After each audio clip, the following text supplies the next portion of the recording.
in on one. Aladji Bamba, Monaco's France under-20 international, is in England ahead of the move, which is worth more than £35 million. It'd be their fourth signing of the summer. Meanwhile, Hull have signed Matt Targett on a free on a 2-year deal. Looks like Marcus Rashford's hopes of rejoining Barcelona are over after they completed the signing of Karim Adeyemi from Dortmund. He's the second left-sided attacker to head to the Nou Camp this summer following Anthony Gordon's switch before the World Cup. Now, he grew up as a Celtic boy and then played for Ipswich. Now, Alan Brazil fears a transfer between the two is a symbol of the decline of the Scottish champions. Dejan Maeda looks on his way to Portman Road for $8 million, which could rise to 10. Big Al says it's shocking that a lucky side is now weakening themselves so cheaply. I dread to think what's happening at Celtic. Martin can't be sleeping at night because here we go again. You know, Celtic, in my opinion, were very fortunate to be champions last year. Alan also told us he's ready to return to our airwaves and is eyeing a comeback after his health issues on August the 5th. And we now know the men's Ashes will kick off on the 18th of June at Trent Bridge next year. Lords will host the second test, Edgbaston the third, Southampton the fourth, and the final one will start on July the 29th at the Oval. talkSPORT News. A man who plotted a terror attack with his friend has been jailed for 16 years, and a teenage girl and a woman in her 40s have died after getting into difficulty in water at a beach in Essex. Emma has more at past. talkSPORT weather with QuickFit. For a limited time only, get 10% off 2 or more selected premium tyres in our big summer sale. Visit quickfit.com and book today. Conditions apply.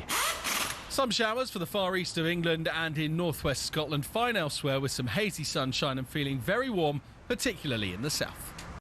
Anthony Joshua is on the road to destiny.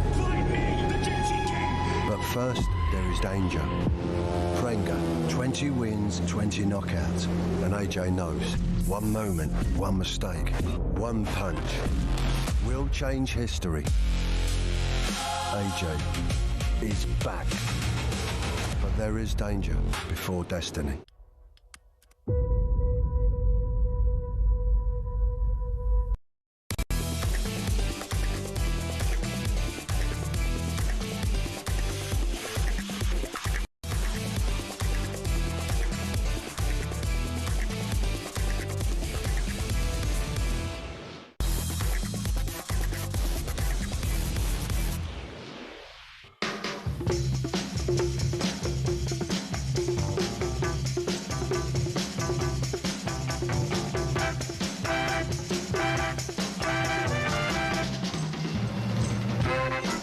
Welcome to talkSPORT. This is Max Scott and Charlie Baker. I know that because it's written down in front of me. Sitting in for the boys until 4 here on talkSPORT, where this afternoon, Charlie, what have we got coming up? Coming up over the next 3 hours, Max, talkSPORT has officially bagged the rights to the Commonwealth Games, and to celebrate former track and field legend, Olympic gold medalist Greg Rutherford. He's going to join us in the studio, and we'll be asking him if he's dusting off his spikes for Glasgow. Yeah, we're actually putting him through his paces, I think, right now as we speak, to see how close he can get to the standing long jump record, which we, of course, tried. We'll also be jetting over to South America with our resident expert, Tim Vickery, who's got the absolute latest on Vinny Jr.'s recent chin surgery, plus whether Messi has officially confirmed if the next World Cup will be his last. Yes, actor and long-suffering Manchester United fan Will Mellor drops by to give us his unfiltered thoughts on the state of play at Old Trafford.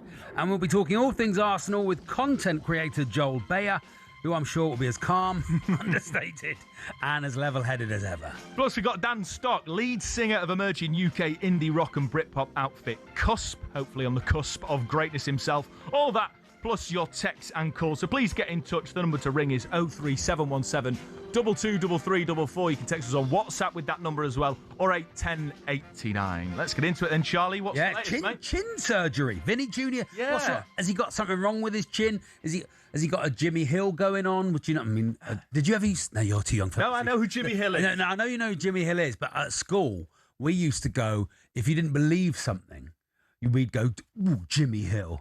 We'd go like, ooh, Jimmy Hill. Chinny Recon would be another one. My chin's itching. Better get some cream for it. Yeah. These were all things we used to say. It sounds childish now. I'm saying it out loud on national radio. Well, it was childish because you were children at the time. Oh, Chinny Recon. That'd be that chin, sort of chimney, thing. chin, chimney, chin, chin, chiree. Exactly. And then you'd go, There's an old film. You don't know her. She goes to a different school. That sort of thing. Yeah, I know those games. Yeah. But what do you make of the Vinny Jr. stuff? What's wrong with his chin? Well, I don't think there was anything wrong with his chin. I think he just had a slightly bulging under neck area that he's had sort of shaved off.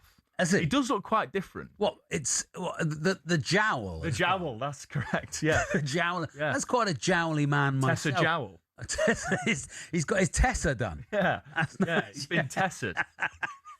Well, but imagine if Vinny Jr. comes on and goes, well, I've been in and had my Tessa done, But yeah, very. What do I think of it? Look, image is everything, isn't it? Image is everything. Instagram owns the world. We're all on Instagram. And your image as a footballer is worth probably as much to you as your playing skills if you're at the top end of the game.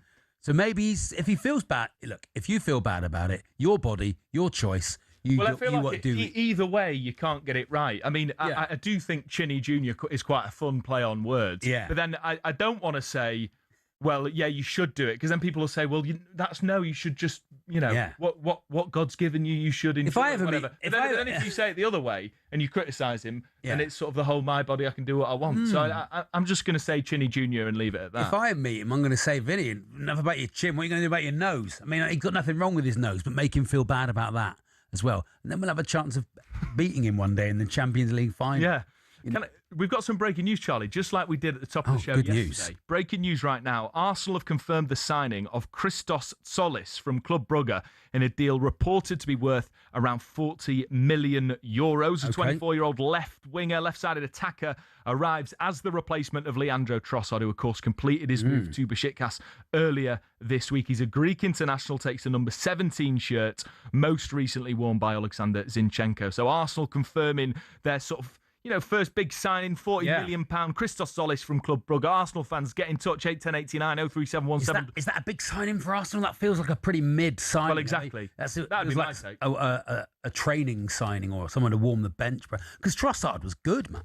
Trossard scored that goal really against West Ham, which I think won him the league, really set him apart from Man City. Of course, we'd expect more to be done by Arsenal in the transfer window, but Arsenal fans, does this excite you? Does this make you think, yes, we've got enough legs in the tank at the start of the season when we haven't got Rice and we haven't got Saka, we haven't got Saliba? Is Christos Solis from Club Brugge getting you going? I don't know. We'll speak to Joel Bayer about it. But in the meantime, get in touch, 810. Used to play for Norwich. They're signing old Norwich players now, Arsenal. Is this the way to win the league again, that sounds a bit patronising, Charlie. Oh, What's wrong with Norwich? Well, you had a pop at me for not as good as Arsenal. Questioning the Torquay shirt buying clientele. Yeah. I mean, you're having a pop at Norwich. I'm not having a pop at Norwich. I'm just saying, should Arsenal be signing players that used to play for Norwich to try and defend their league title? It's a valid question. See, exactly. It's not having a pop at anyone. Oh, good. Now, the listeners have come up trumps for us, Max. We were slightly struggling for a text topic today, but they've done. Let's do a cosmetic face 11. Very, very nice. Yeah. Alan Era, Ruben Loftus-Cheek, already coming in. That's from Pete, the Forest fan in Edinburgh. Kieran Jowl. As in Kieran Dowell. Okay, right, okay. Very and that's good knowledge from Pete, the Forest fan, because Kieran Dowell was one of our sort of many loan signings in those Championship doldrum days. He was a great player, actually. Yeah, and Big Luke, the Bristol City fan's been in touch. It's a West Country thing, I think, Charlie. If we didn't believe someone at school, we'd shout, ooh, itchy chin. Did you say that outside the West Country? I bet you did. 81089. What else you got for us this morning, Charlie? Now. In the spirit of Andy's news and nonsense. Yeah, I don't really do that, but I do Charlie's Choice on a Thursday. I do like the Face 11. Yeah, it's going to be good. Keep those texts coming in. There's Cosmetic 11. A Michelin chef, Michelin-starred chef, that has been using ants in his cookery. Right. I think edible ants, but he's being... Well, all ants are edible, technically. Anything's edible if you're brave enough, Max. But what I would say is that this Michelin-starred chef, he's served 49,000 illegal ants on the menu. What makes an ant illegal? Yeah, no ant is illegal. Well, you're on the wrong station for that. You need to get down the corridor. Get on that. But I don't understand how an ant can be illegal. I mean, presumably the people at the restaurant knew that they were buying ants. Yeah, maybe. But anyway, this guy, his restaurant's been called Excellent. He's put ants in it. I want to know what you've eaten accidentally is all I'm after. Is, have you had a snail in your sandwich? I hope not. Well, you don't. But I guess that's the thing.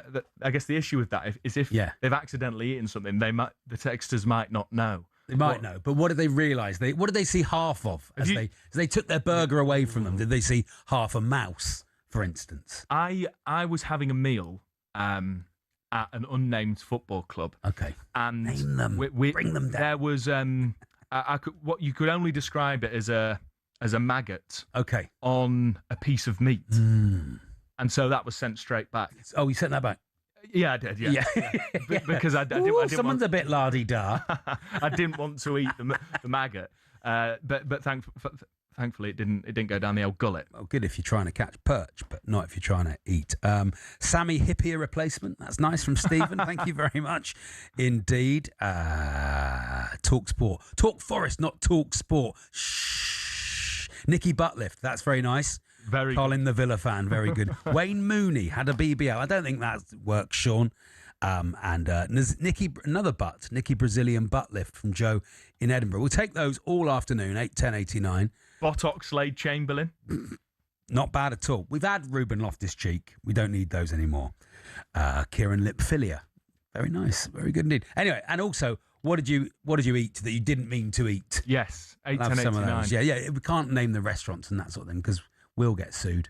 And that's the last thing we want. And we've got a bit of music today as well, Charlie. Yes. Cusp. How can you tease Cusp. us and the listeners? Cusp are a very, very hot new indie rock band. Not enough bands, I don't think. No, when I was growing up, it was Arctic Monkeys, and we were all just mad for it. I went to school in Doncaster, right down the road from Sheffield. We were mad for Arctic Monkeys, and all the music you heard on the radio, because that'd be on the school bus going home. All the music that we listened to on major music radio stations had guitars, drums, and bass guitars. Yeah. Now, you never hear that at all. Yeah, well, they do exist. They don't exist in the charts for some reason. Why is that? Well, my son's in a band, Cheap Suits, and if you go and see them, they're often on these nights where there's sort of 4 or 5 bands on. So you get the feeling there are lots of these bands around. Yeah. I think it's easier for companies to launch a solo act rather than, if you think about, once again, Instagram, then it's easier to tell one person's story rather than lots of people's stories. So anyway, Cusp are coming in, and they are a hot new band. One of Noel Gallagher's favourite new bands, so that's good. We look forward to them. Not bad. Dan Stock, were you in a band? No, I was never. I tell you what, I did do. I used to play bass guitar for about 6 months when I was in year 6, and I played at the year 6 Levers sort of celebration assembly, the White Stripes on bass. Did you? Very poorly. Seven Nation Army. That's it. Seven Nation Army. Very good. Yeah. And of course the only melody in that song is just that, and I think I did it for 2.5, 3 minutes non-stop, the same thing, because I didn't have any accompanying sort of guitarists or singers, for example. So that's the most I performed. And the crowd went wild. The crowd went wild indeed. And you didn't take up the bass after that. No, I've been through lots of phases. So I did Tai Chi for a few months at the local parish centre. I did judo for a few months. I remember getting winded by a really big lad, and then that was it for me.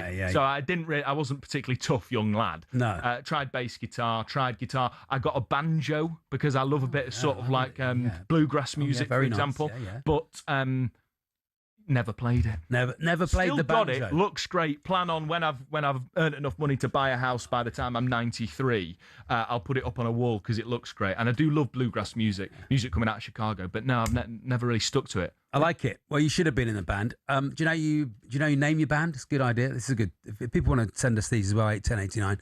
How you name your band is what you're sat next to. Okay. So Charlie Baker and the Microphones. It's a great band name. Yeah.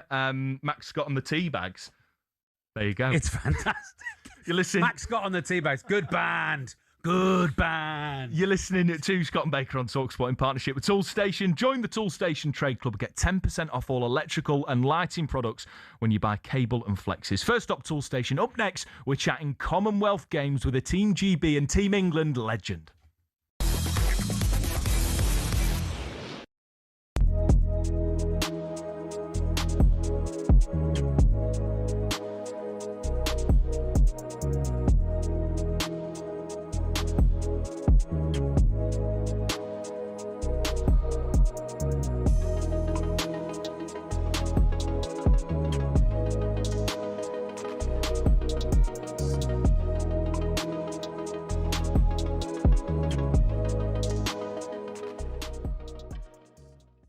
Jack Grealish. Yep. Also going to be back at Man City. Yep. Next season. It'd be interesting to see what happens with Jack if he's given a chance by Maresca, because he would have been part of that Man City squad that Maresca was at.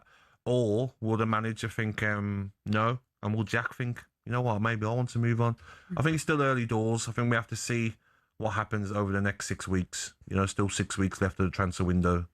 Start of September, it closes. I don't see him staying there. I see him moving on. It wouldn't surprise me if he moves somewhere else in Europe. I don't see him staying in the Premier League. So I think he's still got 1 year left, I think, of his contract. So the wages as well, will that be a problem for some of the clubs, maybe in the Premier League? But don't rule out maybe back to Everton. David Moyes loved him. Yeah, he did well there. Yeah, he done very well there. He did well there. Okay, interesting. And then, of course, Rodri, reportedly waiting for Real Madrid president Florentino Perez to sanction his return to Spain. And then there's growing support for the move in the capital after he skipped them to the World Cup. Of course, as well, he's linked to Real Madrid. Do you see that one getting done? It depends, because I did see that from Perez saying that it's not something that they want to do. And I don't think Manchester City are going to let him go on the cheap. I think before the World Cup, they maybe would have negotiated a deal. But his performances in the World Cup was the Rodri that won the Ballon d'Or a couple of seasons ago. That Rodri I wouldn't sell for anything less than 80, 90, 100 million if I'm Manchester City. He's that good. And he's one of them players, Anthony Joshua is on the road to destiny. But first, there is danger. Prenga, 20 wins, 20 knockouts. And AJ knows, one moment, one mistake, one punch will change history. AJ is back. But there is danger before destiny.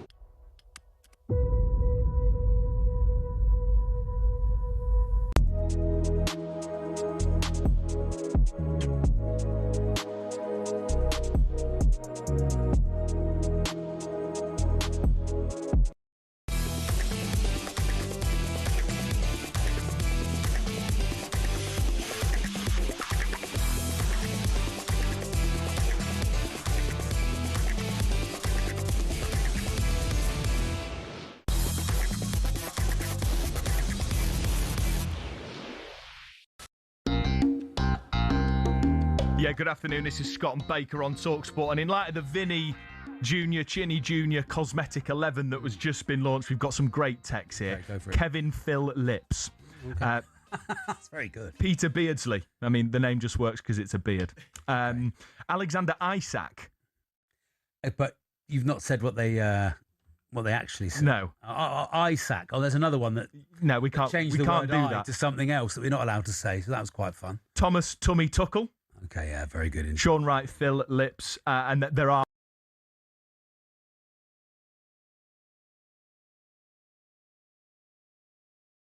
Well done. There we are. Right, the World Cup might be behind us, and thankfully so for most of the nation. And the new Premier League and EFL season are on the horizon, but there's still plenty of live sport on the talkSPORT network until then, as we've got historic, live, full coverage of the Commonwealth Games from Glasgow. The opening ceremony is tonight, with action getting underway tomorrow. And as part of our coverage, we've signed up some multi-medalists, including Christine Hurrigu, Lewis Richardson, and a legend that is Greg Rutherford.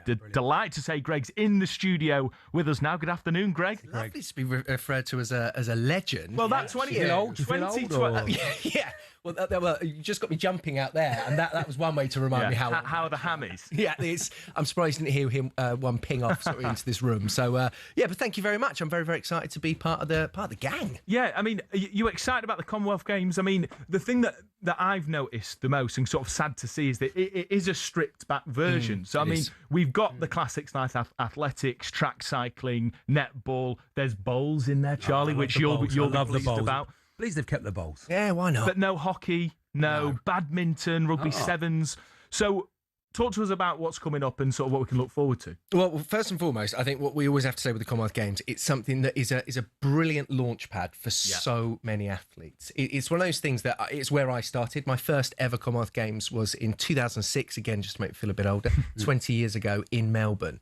And it gave me an opportunity to experience something what is very, very exciting in a big stadium with lots of people behind you, seeing some of the superstars of the sports around. And I think we're going to have, again, as you mentioned, we have a watered down version. I was having a look again at certain of these, say like hockey and things like that, something that we have a great rich history with. but sadly not being there. But it does give an opportunity for lots of athletes across lots of different sports to really build a name for themselves. Now, of course, athletics being my major sport, the sport that I loved and competed in, we will be seeing some of the stars there. But I just got sent a message a minute ago, actually, saying that a few have just pulled out. So I'll just have a quick look again. Breaking news. Yes, it is, yeah. So it looks like Katrina Johnson-Thompson has sadly pulled out now due to injury.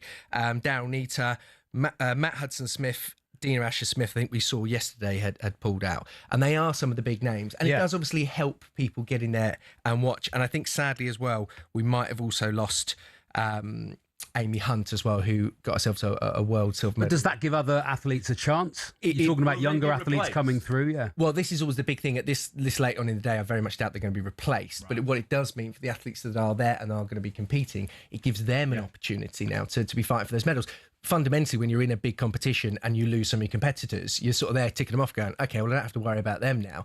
I can push forward. And with eyes watching something like that, if you come away with a Commonwealth medal, it can massively start and really push your career forward. You've competed at Commonwealth Games. I believe you got a gold medal for Team England. I did at the last ones in Glasgow. So fantastic. 2014. Good track for you. It was a good place. I think they've moved the track for this one, but it's still as a city being Glasgow.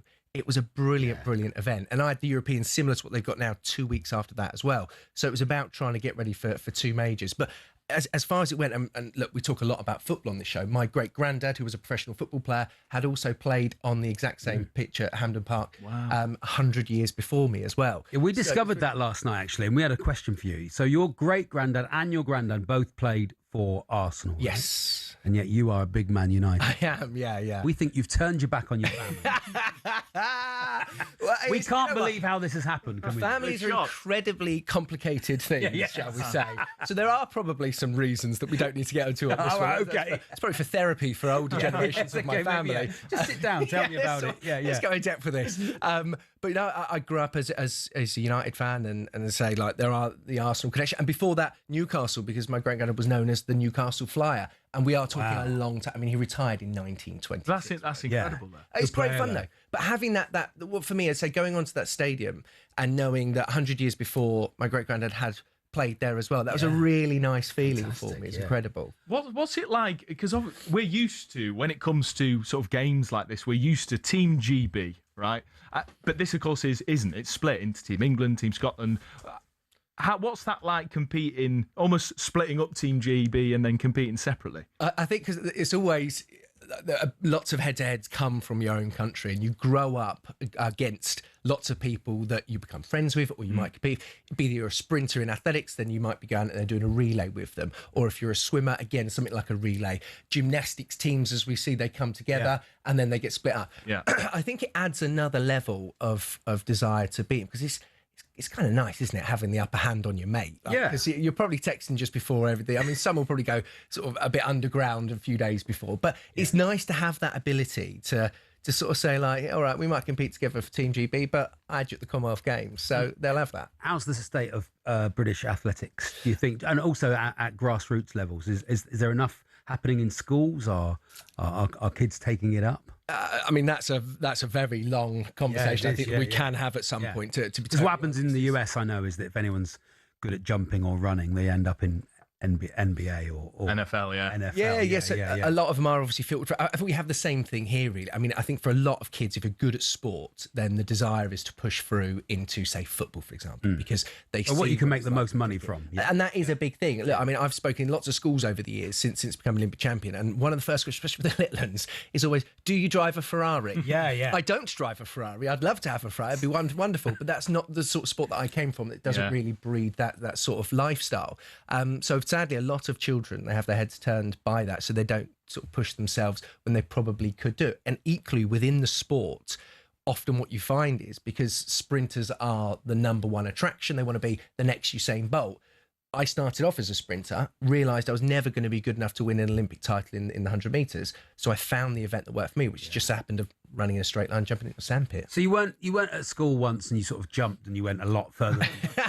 Everyone else went, oh, that just naturally springy. That did happen a few times, but I already did know that I could just about do it. Famously, at my secondary school, they actually had a sandpit with a very small piece of track. It was very old and quite dated. Now, the pit that was there, I wouldn't really class it as a sandpit. It was more like a cat's litter tray, and with other things in it.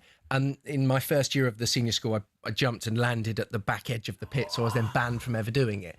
But at that point, I wasn't taking it that serious. But it was kind of a nice feeling to be like, all right, I mean, it was a very small pit. It was a very small pit, though, so I'm not trying to claim it was a very long one. So you mentioned about how often talented sort of athletes that are involved in, whether it's sprinting, for example, they'll get siphoned off into other sports. It's more lucrative. One of the really interesting story that earlier this year was that Adam Jamili, former Team GB sprinter, has gone to work for Chelsea. Yeah. And I remember him coming on and sort of describing how much of an impact people from the world of athletics can have on football in terms of just simple technical changes in sprinting. Yeah, huge. And that's actually something that's really sort of coming into effect a lot now. Now, interesting, I remember having a conversation with Jermaine Genus, actually. We did a show, it's about 10 years ago, and he was telling me about all the different footballers that would travel to the US during this period, before they obviously get called back for their pre-season, in order to train with athletics coaches, NFL coaches, in order to work on all of that side of things. Because it is something that I find absolutely fascinating, is it is ignored a lot within football clubs. Yeah. We're talking about probably the most money generating, most money filtering into a sport there is in the world.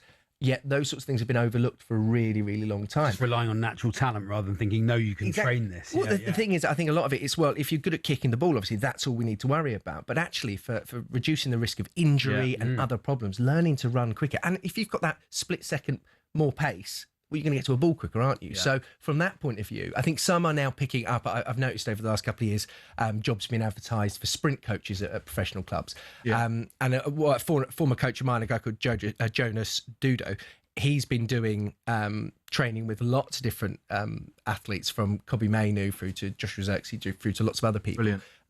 And they've seen a massive benefit from it. So people are picking up on it now. Yeah. So the Commonwealth Games, who should we be looking out for? Well, there's a lot, I say.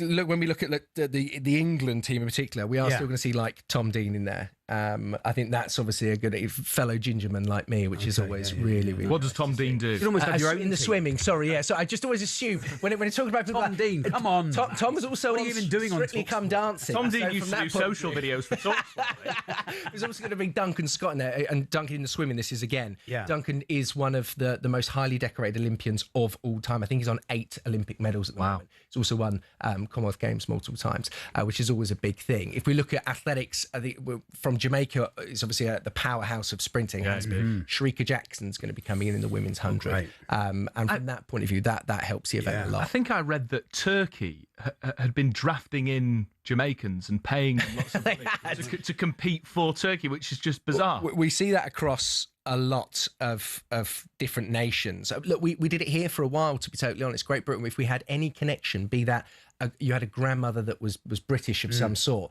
we brought over a lot of athletes, especially from the US, which meant that we could sort of bolster a team during especially a bit of a period of a lull, if you like.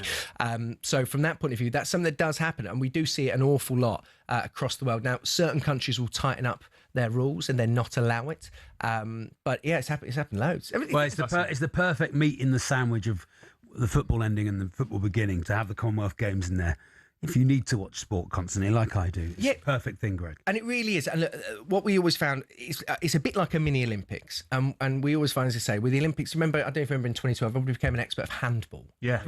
It's such an obscure but amazing sport. And all of a sudden it was like, oh yeah, I love this handball situation. Well, Charlie's going to be tuning into the bowls. As am I, actually. The listeners love it as well. But you look at that as well, right? You think of an opportunity for a sport like bowls, who predominantly you just assume it's just some 80-year-old person. But in actually, I know a few people that have been sort of casual bowlers, if you like. Yeah. And they get so into it in such a positive way, and what that brings in the community and getting more people involved in the sport. No, I love it. Competition's competition. Absolutely. Right? Opening ceremony tonight. Yeah. Coverage starts tomorrow. when can our listeners hear you next on talkSPORT, because you're part of our team? Yeah, I am. So Natalie Sawyer will be hosting the 7 until 10 o'clock segment in this very studio here. Yeah. And I will be sitting alongside her, giving over whatever knowledge I can still hold on from my many years ago of competing. Natalie, there's nothing Natalie doesn't know about bowls. she'll be fine about it. Again, I'm almost certain bowl starts tomorrow, as does the 3x3. So, which is the basketball, which again is actually I tried that at the last Commonwealth Games, not for England or anything, just as like a bit of a promotional thing. Fast, really, really sort of intense. So it's going to be exciting. So honestly, all of the sports that are there, and again, we know it is watered down slightly, but do tune in, listen to what we've been talking about it, watch it where you can. Because it's a brilliant opportunity just to absorb some more sport in this one. And that's what we need, because we're absolutely sport mad here at talkSPORT. Greg, thank you so much for joining us. Brilliant. Looking forward to hearing you on the airwaves with Natalie Sawyer tonight, 7 till 10. Remember, talkSPORT 2, the entire network, got full coverage of the Commonwealth Games in Glasgow. Stay with us. We're chatting darts and 100 million people playing the game up next.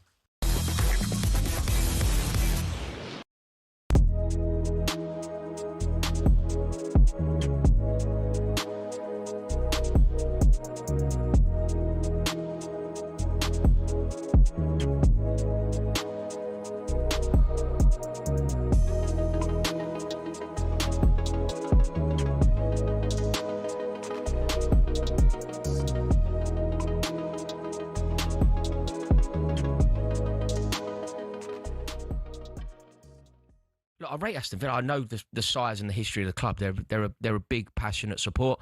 This is bonkers, because I rate Emery as well. I have no idea what anyone at Aston Villa have seen in Alejandro Garnacho to think that he is perhaps a solution.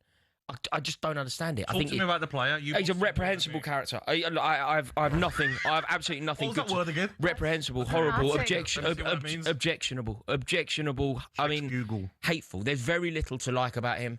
I think that he's a man who's in it for himself. I've seen nothing to suggest that he's a player that he believes he is. He's 22. It doesn't matter. Both of you chill out. You're grown men. Hammering this poor lad. He's not 16. Poor lad. No, but he's 22, and I get it. He's got all the riches in the world. 5 years at 22. But I think it is overkill. He is It's a not good overkill. player. No, it's underkill. He's a good player. I'm not intelligent He's enough. in the Premier League for a reason. I'm not intelligent enough He's or been articulate enough considered by to Villa do for a reason. justice He's to been at your how club for a objectionable this reason. bloke is. Can you ignore her? Yeah, I'm trying. Can you finish? I am trying, yeah. Talk amongst yourself. Okay, to any Villa fan, to any season ticket holder in that whole end, I tell you this is an error, a mistake, something that will haunt you. And it's a terrible, terrible statement for Aston Villa. He will disrupt your dressing room. He is not the player that people think he is. Do you know the kind of player that he is, really? He should be running the wing at Cadiz. That's the level of footballer that he is. He should be running the wing at Iber, at best. This belief that he is somehow a fantastic talent that just needs the right manager to unlock him. He is a million miles away. talkSPORT News. Good afternoon, it's Emma Kerwin with your headlines. A man who plotted a terror attack with his friend has been jailed for at least 16 years. Mohammed Bashir was arrested in November for assisting a plot to target the UK Defence Academy near Swindon. Weeks later, his accomplice, Jihad al-Shami, killed 2 Jewish men at a synagogue in Manchester. Rob Potts is from Counter-Terrorism Policing Northwest. We believe the reason that they focused on the UK Defence Academy in Shrivenham was because they perceived that that academy had links to the Israeli military. Prison governors say they're bracing for disruption after the Prime Minister paused plans to free more than 5,000 inmates. The early release scheme's part of efforts to free up space in prisons in England and Wales, but concerns were raised about who'd end up back out on the streets. Conservative peer Lord McKinley says the government's priorities are all wrong. We're now spending £130 billion a year on working age benefits, and yet we can't seem to find a few billion to actually make sure that the appropriate number of prisons are built and that prisoners are kept inside for the appropriate length of time. A teenage girl and a woman in her 40s have died after getting into difficulty at a beach in Essex. A third person's in hospital in a serious condition. And the Conservative leaders asked if that's it after Andy Burnham announced a 20% cut to business rates for pubs, clubs and live music venues. The discount will apply to 32,000 hospitality businesses. talkSPORT Sports Headlines with Bostic. For professional grade sealants with easy application and a perfect finish, pros trust Bostik. A defence of Villa and Chelsea over the Rodgers and Garnacho deals, and Arsenal bringing Christos Solis to replace Leandro Trossard. More with Toby at 2. Anthony Joshua is on the road to destiny. But first, there is danger. Prenga, 20 wins, 20 knockouts. And AJ knows, one moment, one mistake, one punch will change history. AJ is back. But there is danger before destiny.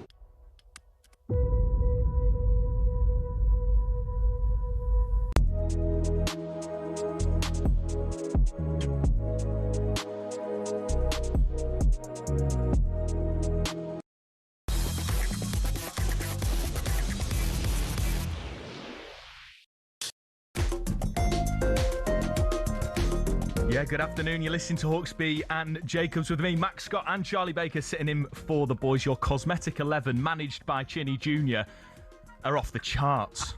Paul Dickoff, Lewis Botox Morte, Rhinoplasty Giggs, Alan Brazilian Butt Lift, Michelle Rhinoplastini, John Tashanu. Is that why Alan's been off? Is that what he's been doing? Maybe. Maybe he's been doing that. We need a bigger chair. Comes back and he looks really fit. Alan looks amazing.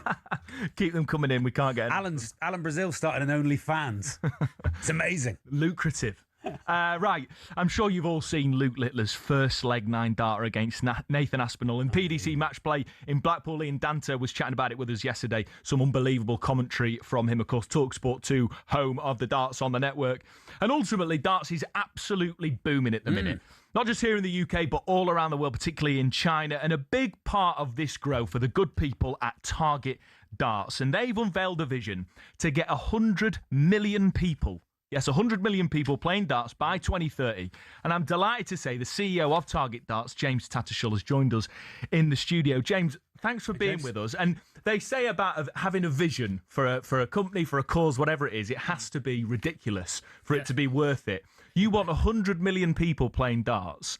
Tell us why. That's only 3 times more people than are playing today. Yeah. So, look, it's there to be done. I think there's so many markets where they're not playing darts. With the US, big opportunities over there. China, Germany. It's for us, we believe it's only just started, and there's a few things we're going to do to help accelerate that growth of the game. What are those things? Well, for us, I think there's a couple of key things. Firstly, is keep bringing the innovation that allows people to play darts in new ways. We unveiled today the Target Arcade, which is basically gamifying darts and allowing people to play darts in new ways, which is really, really cool. And the players loved that when we showed the pros. I think the second key thing is performance. Like, how can we improve performance in darts? And I think in many sports, as performance improves, so does the popularity of the sport. Yeah. So using technology, using AI and motion tracking and all those things, bringing new insights to sport. Because there's not a lot of data in darts when you think about it right now. There's checkout percentages and there's how many, what your average is. But there is so much more data to be brought in, and that can really help drive the sport forward. You talk about sort of, performance. Luke Littler's very much, understandably so, by the way, huge fan of him. We are at talkSPORT, as being somebody that can overtake sort of Phil Taylor in terms of the amount of titles, the amount of trophies. But presumably, if darts is going to boom and darts going to continue growing, there's a world where there'll be more Luke Littlers sort of coming to the fore because of the things you talk about, the advances in technology, AI tracking, all that sort of stuff. Yep. Is that sort of a part of it as well, that you want there to be a wider competitive field of darts players? Yeah, look, that's a massive part of it. But I don't think our job is to find the next Luke Littler. Our job is to create the system that allows thousands of opportunities for many players to have the same opportunity that he had. And that's a big thing of what we're putting in place. We already sponsor and manage 75 youth academies around the world. Oh, amazing. And seeing the young players and the talent coming through those academies it's truly fantastic. And of course, it was at one of those academies that a 12-year-old Luke Littler was discovered by us when we signed him when he was just 12 years old. I suppose a lot of it is to get it out of the pubs in many ways, which is sort of where it's traditionally been played in the past. And obviously, if you get youth teams running and all that sort of stuff, it gets it away from there. So it gets young people playing it and doesn't attach it to that. Yeah, I think a big part for us is taking darts to the future, and that's aspiration. And it's like, where can darts go? Why does it have to have the stigma as being that pub sport? Mm-hmm. We announced a partnership today with Power League, and we're going to have darts in 24 Power League venues, which of course are doing, paddle, they're doing football, fantastic venues across the country, and putting darts in those new places, and that really helps build that community and allowing darts to be more accessible. I mean, you talk about that sort of darts when I was growing up was exclusively something that you saw people, older gents playing in the pub. But it's definitely moving away from a niche, sort of that like niche type sport. Everybody 100%. Wants to play it. That there's a couple of mates here at talkSPORT that play in leagues because they absolutely love darts. Yeah. What I guess are you doing at Target Darts to sort of to make it more popular, make it more accessible for everybody? I think, look, those big things we talked about. First of all, is that accessibility of it, and being able to access darts in other places. So, like with our Omni auto scoring system, for example, that allows you to play darts online. So important for me, by the way, because I scraped through by the skin of my chin in my maths GCSE. I'm terrible at mental maths, and I know I should be better at it. Maybe it's an indictment of the education system, Charlie. Who knows? But like we've got the electronic sort of scoreboards in the talkSPORT green room. Actually. I know, we just brought you a new dartboard in today, actually. Wow, we not gave you, you that Max. one The building. It's still there, the same one. Yeah. We've got you a new one. Amazing no one's nicked it. Well, I'm amazed it's lasted 2 years. That's decent. It's good Target Darts. Good quality. Although there is the element that it is good for young people as a maths learning tool. It's good if you want to get young people playing it and get it into schools, perhaps. Yeah. You can say, okay, we can play, but you do your own maths. But then it'll be like Test cricket. If I was playing anyway, it'd have to be a 5-day game. Yeah, but that's good, isn't it?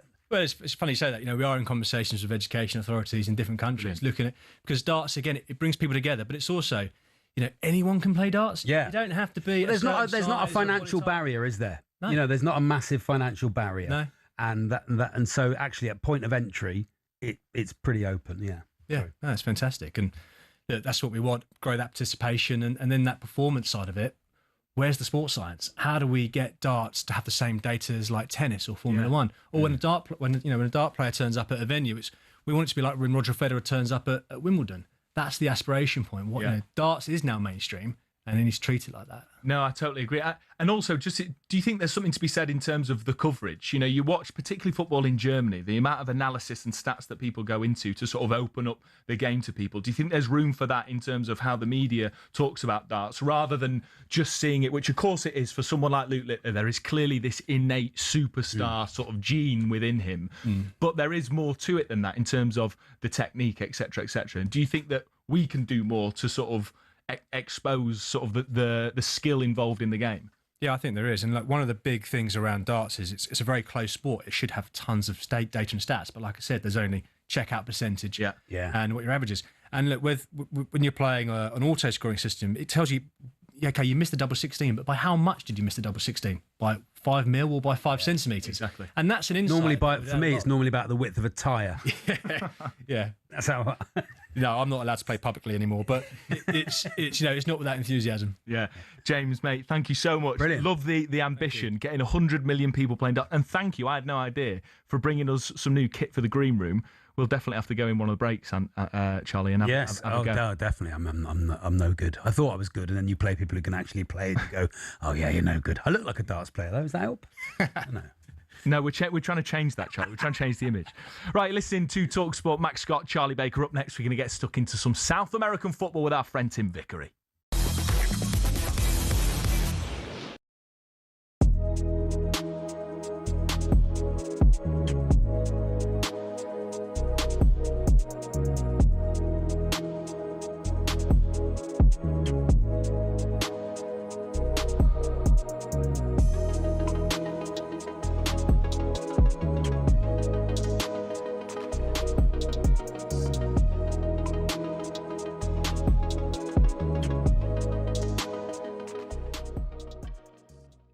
What do you make of the transfers? And also Madison's back. Maybe Kulusevski coming back as well. You got some key players back as well. I'm excited. I really am. It's going to be interesting to see what he does with the team. It looks like he's got some real kind of men in. Like with Tonali and Robertson, people who are going to, like leaders on the pitch. I think that's what we needed. It seems to me like he's going for a type of side who are going to have some energy in the middle of the park. With a bit of experience and kind of like a bit. I want to see a bit more like housery from us. Do you know, like a bit like Arsenal have done. Yeah. You know, a bit more like know how to win, and because we've been a soft touch. We've played some decent games, but then like we'll throw away goals and points at the end of the game. And so it's time to embrace playing in that outstanding stadium. Getting a home crowd on side. Don't fear playing there like they have done for 2-3 years. Yeah. Like embrace it and make it a fortress. Yeah, I'm happy with what we've done so far. We've still got to figure out what we're going to do on the left. Like the left wing for me is an issue. Who's going to play out there? No, we don't want Garnacho. You want to take over? No, you take Garnacho, mate. He's a good player. Take Garnacho. He's good. You have him. Oh, I think he's a good player, mate. Why didn't you outbid us? Outbid us, mate. I think that if we sort left wing out and maybe look, Richarlison's not the future for me with Spurs. I think if like Richarlison for me we should try and get rid of him. I don't know if we can.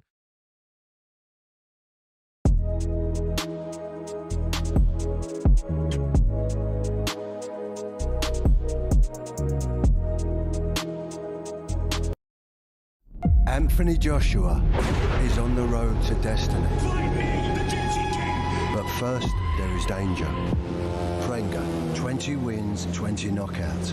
And AJ knows, one moment, one mistake, one punch will change history. AJ is back. But there is danger before destiny.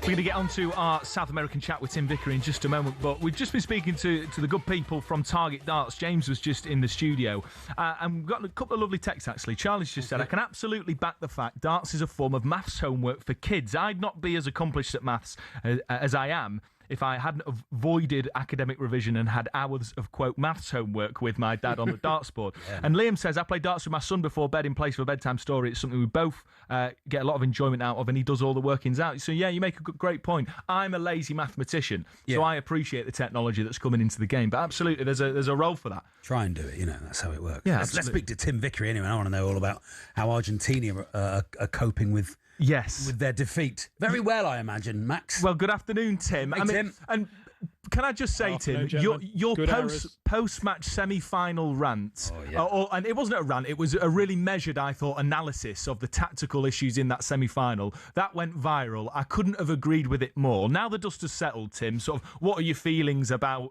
England before we get into the South American stuff?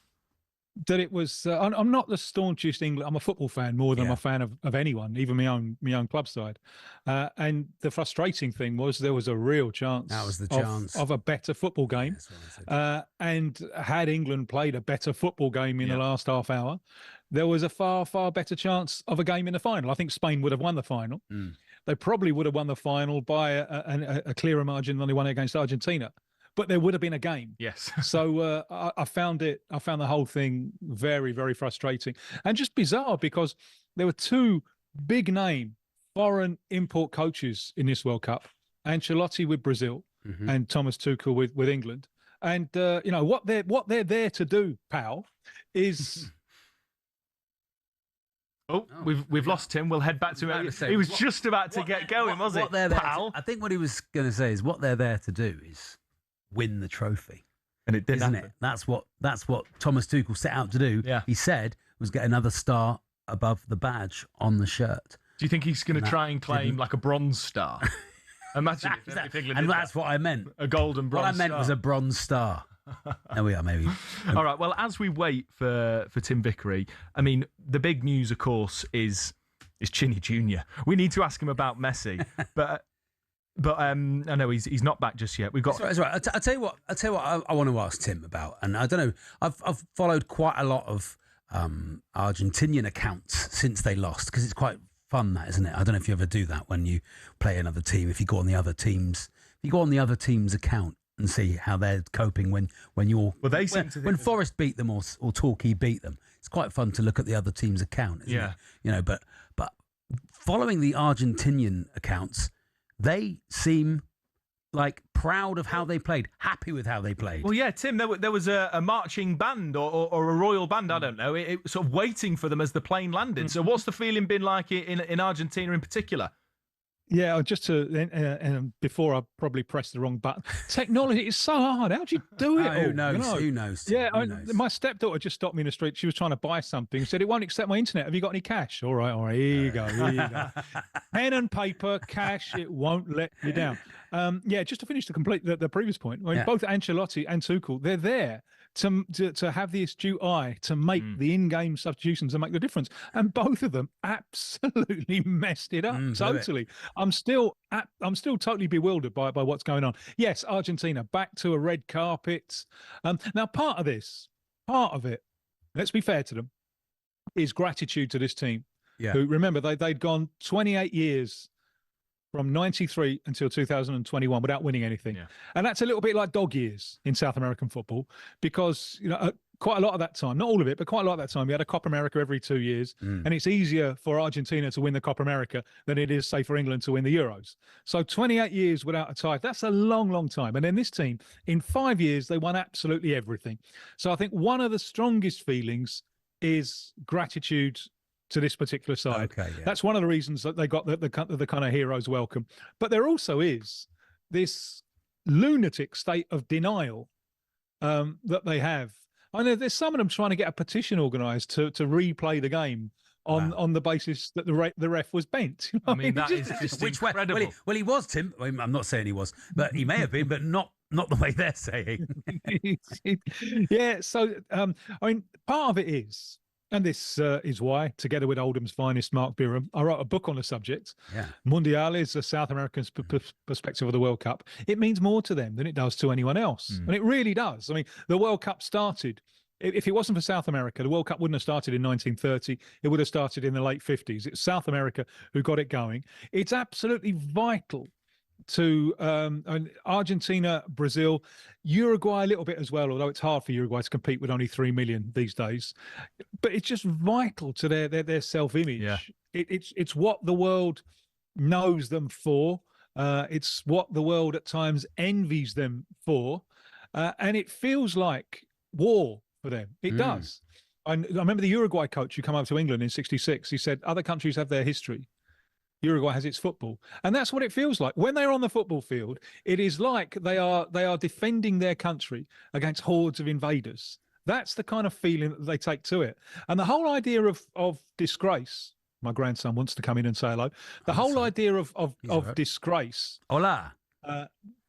He can't hear you, and he can't speak English anyway. So you're wasting your time.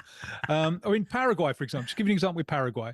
Paraguay got knocked out by France. Now, Paraguay would have looked at Sweden in the previous game, losing 3-0 to France, and basically rolling over and having their stomach tickled.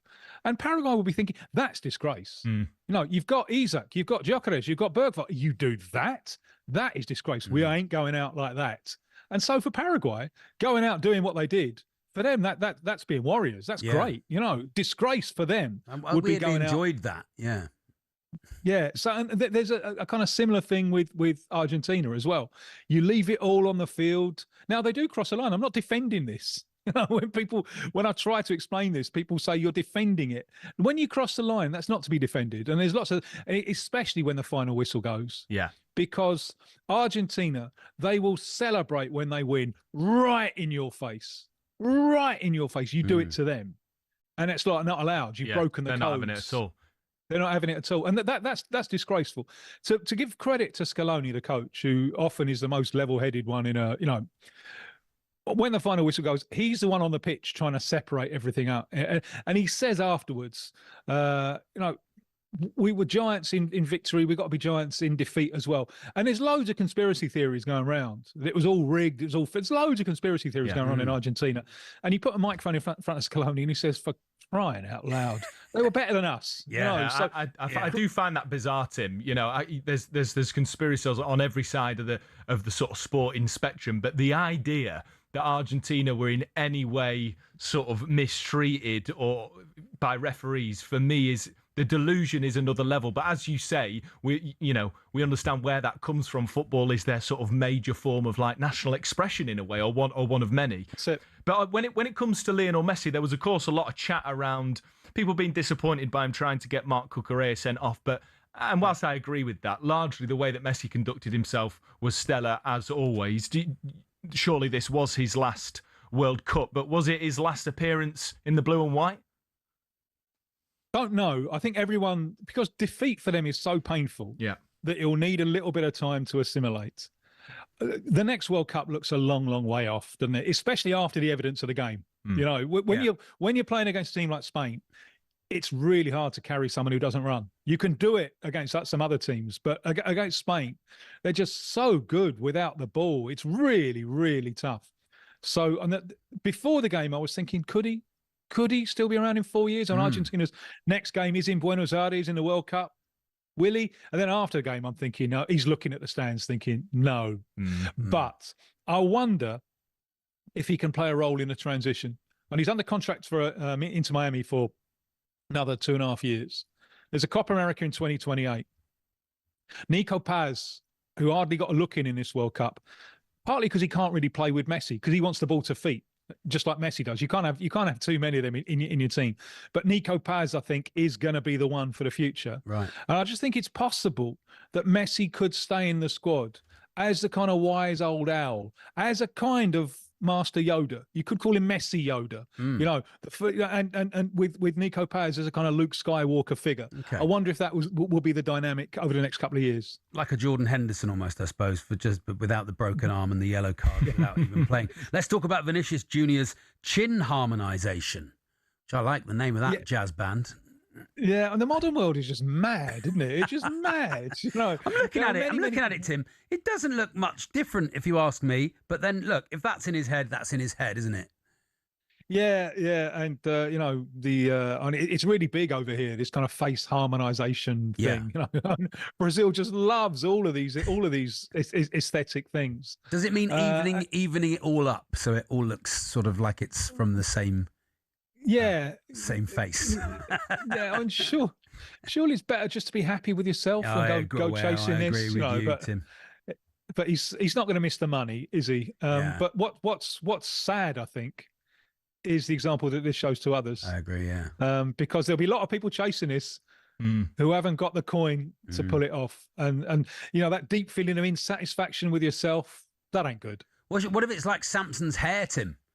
And the skill and the talent was in the chin. Will it mess with his biometrics and his balance? Will be off, and he won't be able to take anyone on anymore. If next year on the field for Real Madrid, you hear him belting out Tom Jones, why Delilah? We will know that you're right. Tim, mate, thank you so much for joining us. Tim. Pleasure as always. Our pleasure. Cheers. That is Tim Vickery, good friend of the show, South American football expert, bringing us all the latest from that part of the world. Up next, we want your calls, don't we, Charlie? We do, yes. Because yesterday we asked you, and I want to be honest with everybody listening, everybody watching. We asked for your calls about things we never talk about on talkSPORT. We're opening the floor to you to have your representation about your team, your topic, your issue. And I've got to say, other than the chap that phoned up and spoke about bowls, everything you called in about, we'd either spoken about an hour earlier, or we'd been speaking about all week during the World Cup. The phone in is talkSPORT never talks about ... So it can't be we were expecting referees. Crawley in a pre-season friendly last night, or Stockport County, or whoever you support. Come and talk to us about them for a minute, 2 minutes. You gave us referees and VAR. Yeah. Tell us about something you think we don't know. And there's lots of things we don't know, Charlie. But about sport, about your team. Absolutely. So get in touch. The number is 03717 223344. You can also keep texting in your cosmetic 11s. I particularly like this from George in Chesterfield, Tummy Abraham. Yeah, very nice indeed. Chinny Jr.'s the manager. Get in touch. But we want your calls, things we don't talk about on talkSPORT. 03717 223344. You're listening to Scott and Baker on talkSPORT in partnership with Toolstation. First up, Toolstation.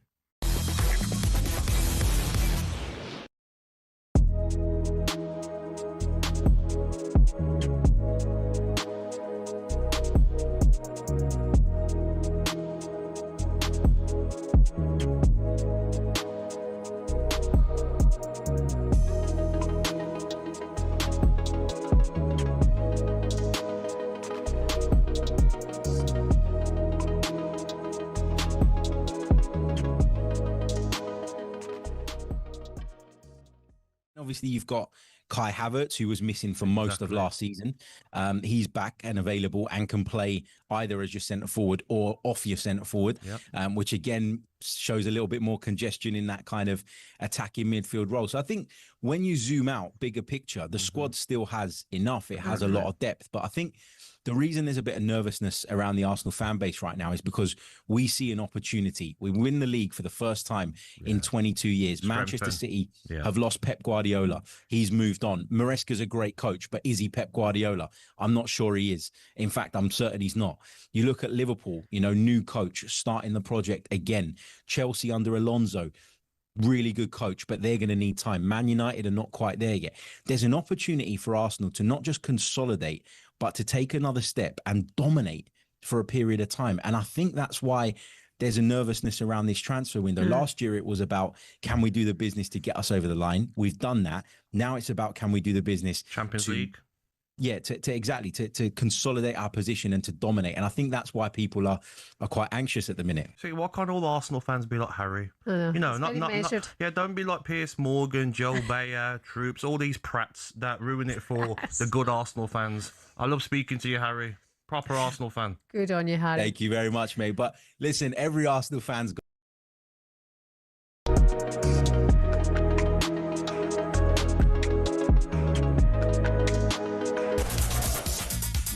Have you ever been listening to talkSPORT thinking, why do they never talk about my club?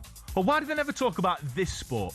Why do they never talk about this issue that matters to me? Well, now's your opportunity. Pick up the phone, 03717 223344. We're going to take your calls after the sports headlines with Toby Gillis. Talk Sport. He's remembered. Thank you very much. Arsenal have signed Christos Solis from Club Brugge. The former Norwich winger has replaced Leandro Trossard, costing about 34 million quid. Solis says he brings a hunger for goals, having scored 43 and 108 for the Belgian club. A top football finance expert has told talkSPORT he doesn't see Aston Villa's signing of Alejandro Garnacho as a convenient deal to help Chelsea out of a financial regulations hole. Many have questioned whether the Morgan Rogers national record fee, coupled with the Argentine's loan with an option in the other direction, are designed to avoid PSR issues. Stefan Borson told us the structure of the Garnacho loan means UEFA are satisfied this isn't just a simple swap. If it's got conditions and those conditions are real, and an appearance-based, which we understand the Garnacho deal is, an appearance-based trigger, that is a real option. I mean, the head of the UK's football policing unit says clubs must pay more for policing outside of stadiums, and an impassioned defence of the Commonwealth Games, which begin in Glasgow tonight with the opening ceremony. Some believe the concept is outdated, and some of England's biggest names, Katarina Johnson-Thompson and Dina Asher-Smith, have today pulled out. This year's event is a pared-back version to legendary Olympian and ex-Commonwealth medalist Greg Rutherford told Max and Charlie the Games remain utterly relevant, especially for young athletes. My first ever Commonwealth Games was in 2006, again, just to make me feel a bit older, 20 years ago in Melbourne. And it gave me an opportunity to experience something what is very, very exciting in a big stadium with lots of people behind you, seeing some of the superstars of the sports around. And live coverage of the Commonwealth Games begins across the talkSPORT network from tomorrow. talkSPORT News. A man who planned a terror attack with his friend who went on to commit the Manchester synagogue attack has been jailed for 16 years. And prison governors say they're bracing for disruption after the Prime Minister paused plans to free more than 5,000 inmates. More with Emma at past. talkSPORT weather with QuickFit. With over 400 EV-ready centres across the UK, we're top of the league for electric car owners. Visit quickfit.com and book today.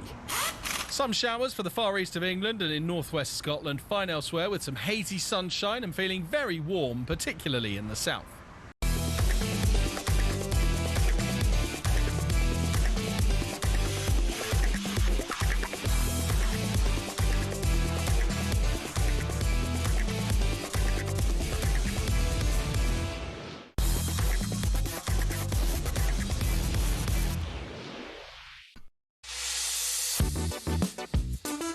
Good afternoon, this is Scott and Baker on talkSPORT. We've opened this section up for things we never talk about on talkSPORT, things you want to talk about. We ask for your calls, you've delivered. When we come to you, we want you to tell us something you think we You think we don't talk enough about? Yeah, exactly. Talk sport. It's not just talk Premier League. So it's not just talk Arsenal, Charlie. Exactly. For goodness sake, Forest FM. So let's head to Hannah, the Man United fan. Good afternoon, Hannah. What do you want to talk about? Good afternoon. Roller derby. Oh yeah. Go on, then. It's a full contact sport played on roller skates. Oh yeah. Do you play it yourself, Hannah? I do, and I also I coach for Team England, who got third in the World Cup this year. Fantastic. Wow. How does it work? So you play it on an oval track. Yeah. It's a game of thou shalt not pass. So you Okay. have one player who stands at the back of the pack from each team. Are they the blocker? They are the jammer. They have a star on their helmet. Mayor Jammer, yeah. So they have to try and get through 4 players from the other team, and the other team have to help their jammer and stop the other team's jammer at the same time. And you're the coach. Does it get a bit spicy? It can get quite spicy, especially the men's sides are very physical. Yeah. Well, and if people want to get involved, how do they get involved, Hannah? There's teams across the UK. There's 3 leagues in Manchester. You've got Arcadia, Manchester Roller Derby, and Rainy City Roller Derby. There's teams in Leeds, Wakefield. There's lots of local teams. There's men's teams. There's women's teams. There's junior teams. Brilliant. It's a sport for everyone. Hannah, Thanks for absolutely getting in brilliant. touch. Thank you so much. I haven't heard of that on talkSPORT this year. I've never heard anyone talk about roller derby. She said, "I'm going to say derby." Well, it's just but absolutely brilliant. You can get involved if you want to be a jammer. Who else we got? Stuart, the Norwich fan. Stuart, what do you want to Stuart. talk about that we never talk about on talkSPORT? I think that probably those larger championship clubs, but then perhaps I'm committing the sin of just having to listen to the big clubs all the time. Oh, that's all right. Maybe I'm as much to blame. Yeah, but no, there seems to be a lack of awareness about the clubs of Norwich side. Tell us about Norwich. What do we need to know that we don't know currently about them? I have a feeling that there's not a lot of awareness. This is a club which is in just the one club in the city. Yeah. Average attendance between 27 and 30,000, away crowd of about 3,000. Taken over by the what's the name of the American ownership? I don't know. That's why we asked you to call. They've been taken over. And are you happy with the takeover? Milwaukee Brewers own Norwich City.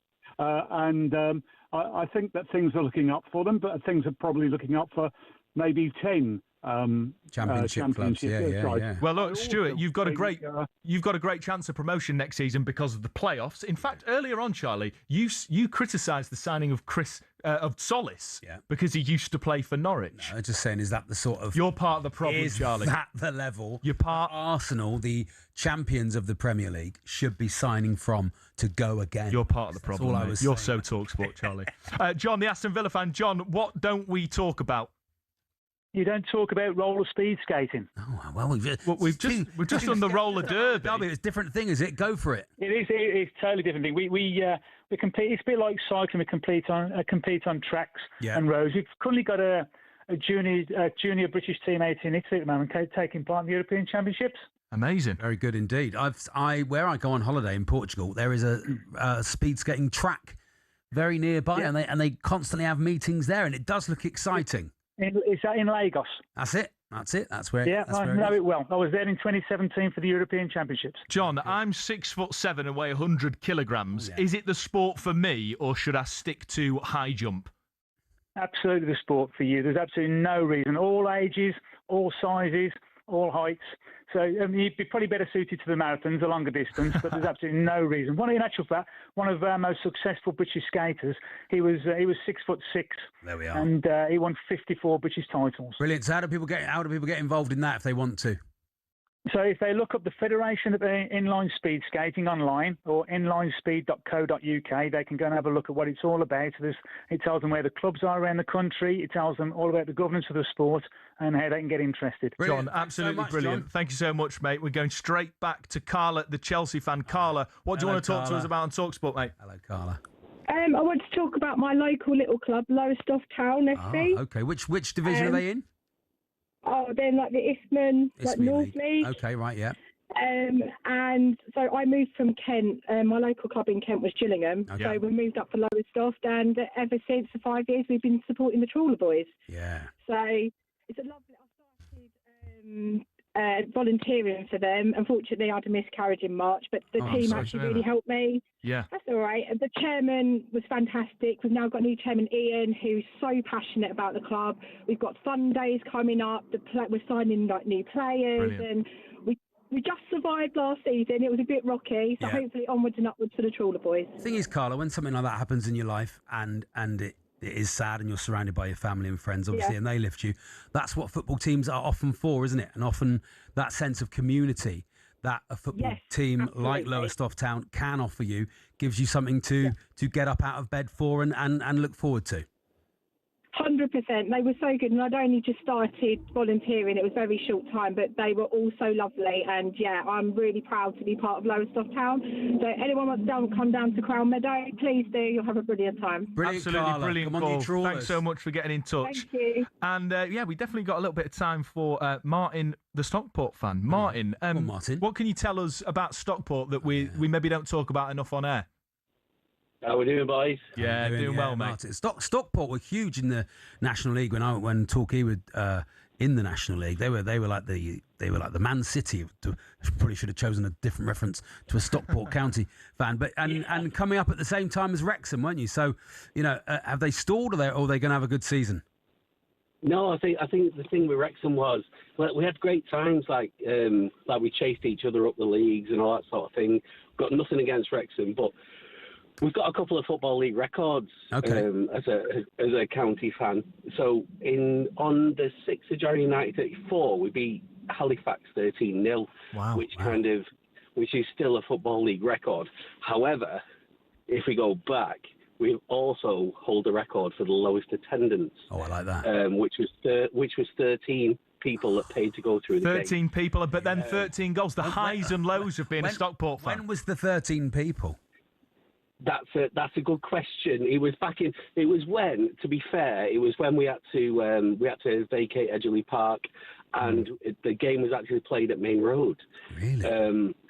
Yeah. So, but only 13 people paid to go through the gate that day. Sorry, it was Old Trafford. Old Trafford. And, Old Trafford, and 13 people paid to go through. But 1934, I wish I was there. My granddad was there.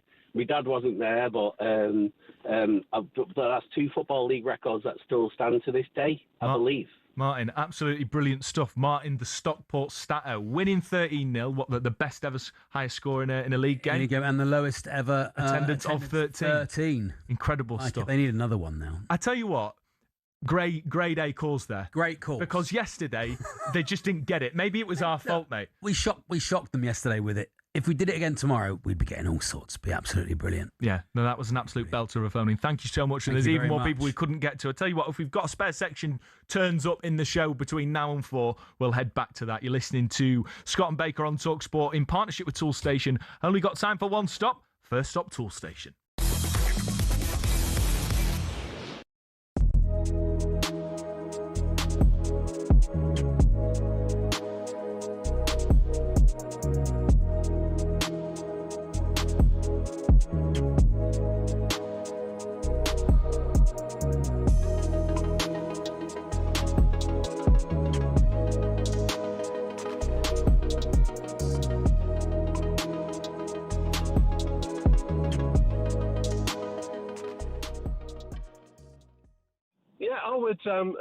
I'd separate what happened in the World Cup from my club. So if he wants to stay, I'd keep him. He's a really good player. He plays well for us.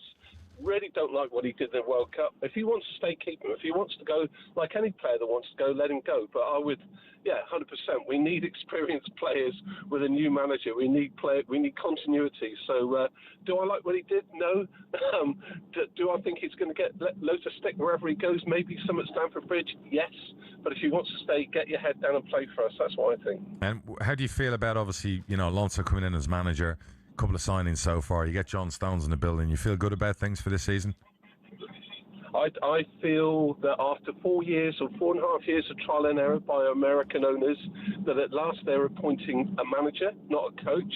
The only thing I would say is that we need to bring in some experience. So we bring in someone like John Stones, the experience he's got on a free. And also we don't need five, I hate to say it, but fairly average sporting directors. We need a couple of really good quality sporting directors. But yeah, Morgan Rogers, really exciting to get Alonso. And at last we've got a manager, not a coach. So yeah, I'm looking forward to this season. Where does Morgan Rogers play in the 11? I think he's been told he's going to play off the left. Is he? I believe so. Okay. Interesting to see how that works with Cole Palmer. But if you listen to what Morgan Rogers said yesterday, Cole Palmer was constantly on the phone. Yeah, they're close. Pleading with So him to are they going to play with 2 10s maybe?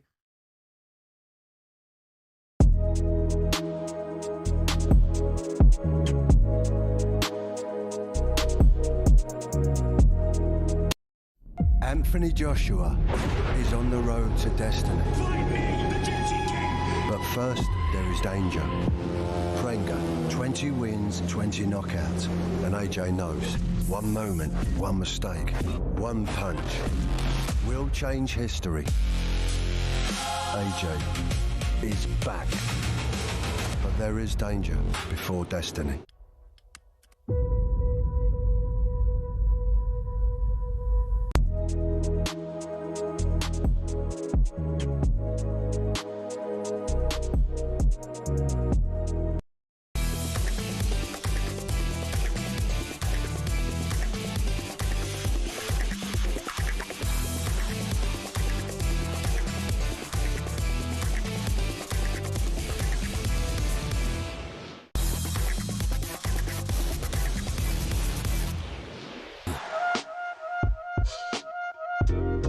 Yeah, thanks for all your calls in that previous section, things we don't talk about on talkSPORT. We've got a few fact checkers.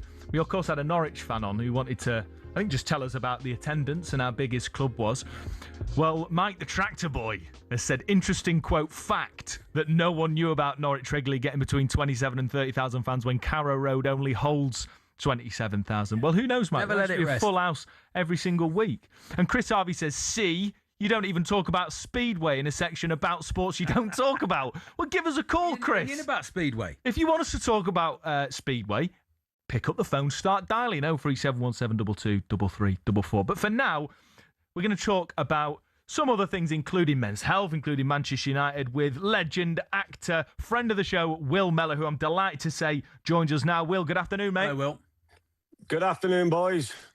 Well, look, we'll get on to United in a moment, mate, but there's an important topic that I think you want to chat about that we're keen to talk about as well, Mill. So what is that?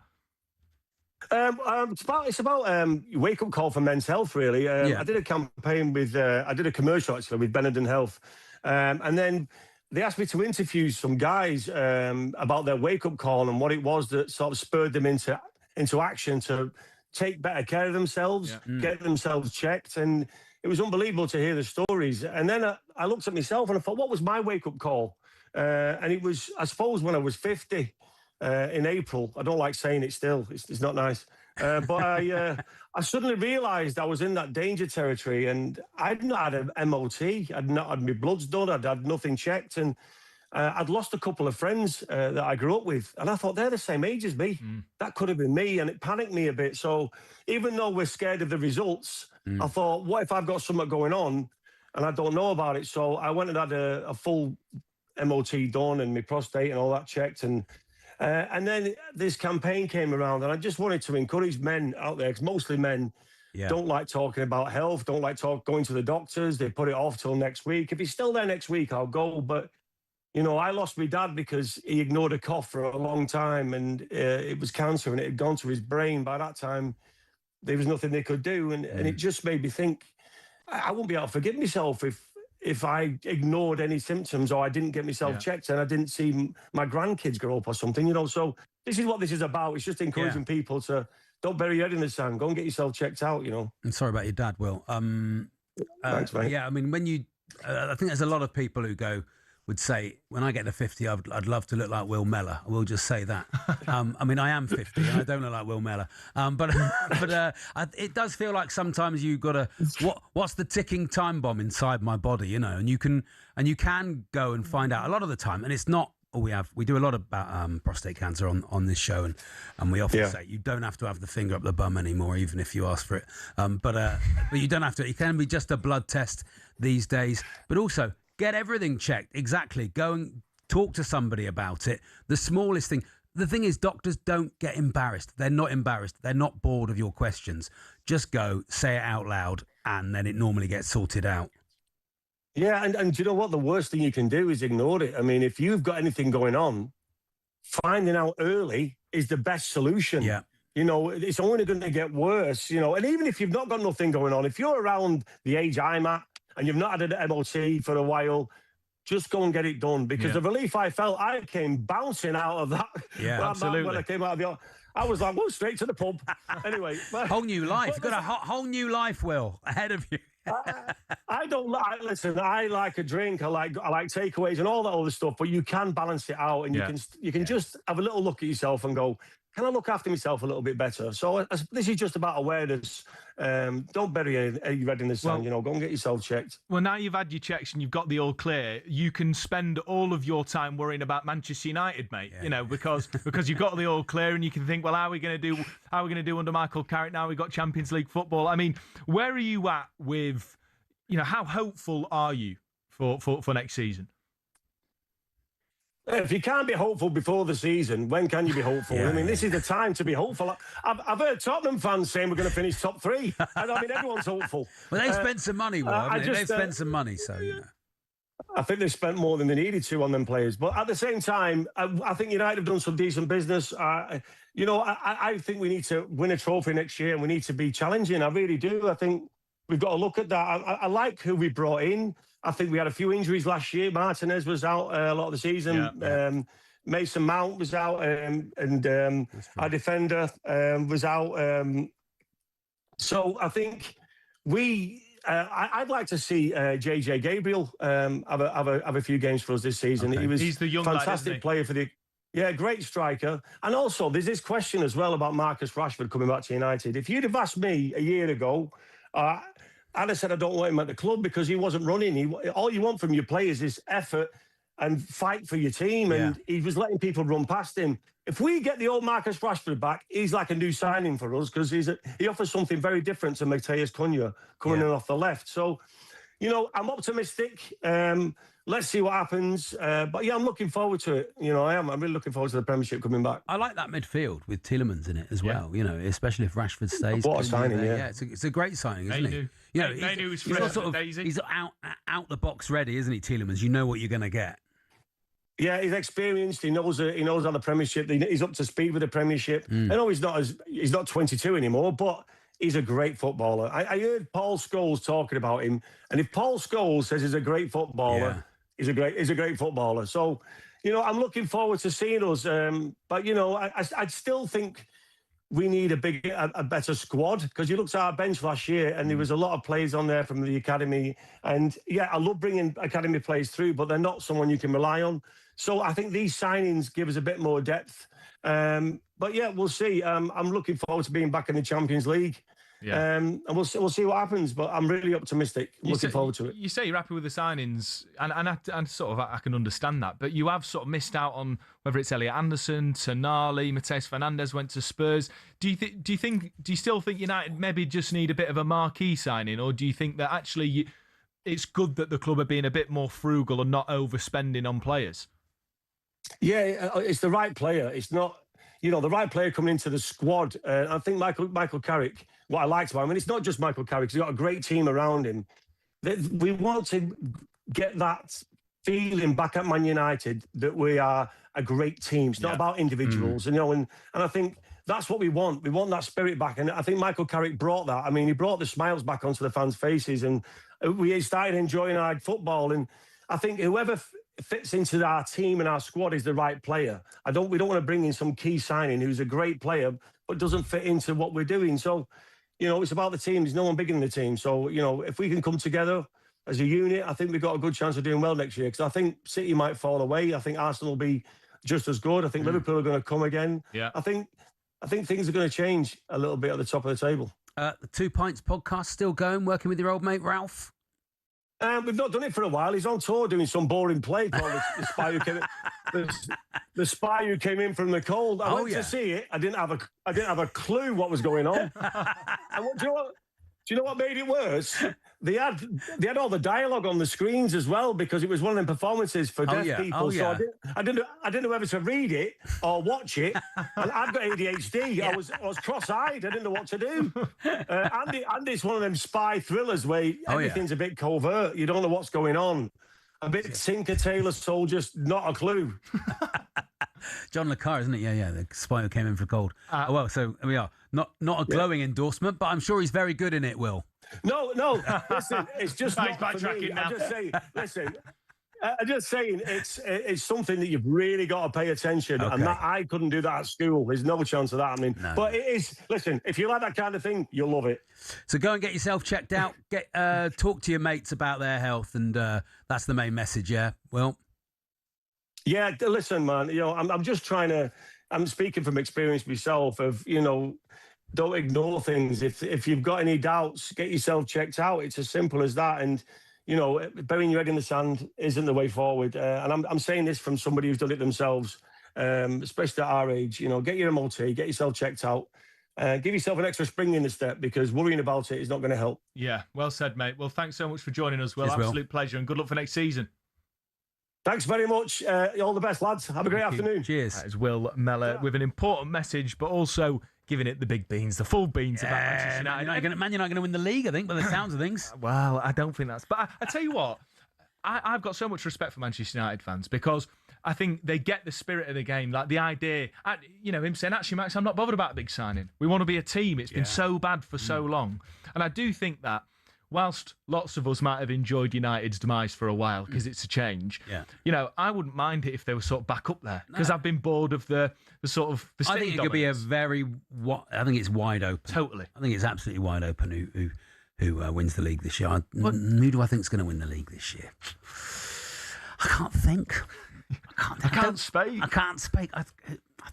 I don't think it's going to be City. I think Man City are going to win the league. Yeah, I think Man City are going to win the league. Sure, mate. I'm not sure. Like, if Rodri leaves, which and he's still reportedly not signed a new contract, I think that's Elliot Anderson, as you know, the Geordie Maradona, very close to my heart as a Forest fan. But I think he needs a season with Rodri or sort of as an understudy for a while to really understand the way. Because people always say, don't they? And I know Pep Guardiola is not the manager anymore, but Enzo Maresca is his disciple, and that it takes so many players so long to work out the Man City system, and you would imagine that he's not going to go and rip it all up, Maresca, that he's going to go in and try and continue it. If Iraola can get, he's got 500 million quid's worth of signings that didn't really play very well last year. So if he can get them playing, I think they're going to be a dark horse. I think they need to sign someone, maybe Adam Wharton, someone like that. That'd be brilliant. I wouldn't mind seeing Adam Wharton leave. I was actually waiting for Forrest, Marinakis and Oliver Glasner to go in for... Oh, yeah, maybe. For Adam Wharton, just to rub salt into the wounds. Even more brilliant stuff, right? You're listening to talkSPORT with me, Max Scott, alongside Charlie Baker. Up next, we'll get into the travails of Newcastle United. Bless them.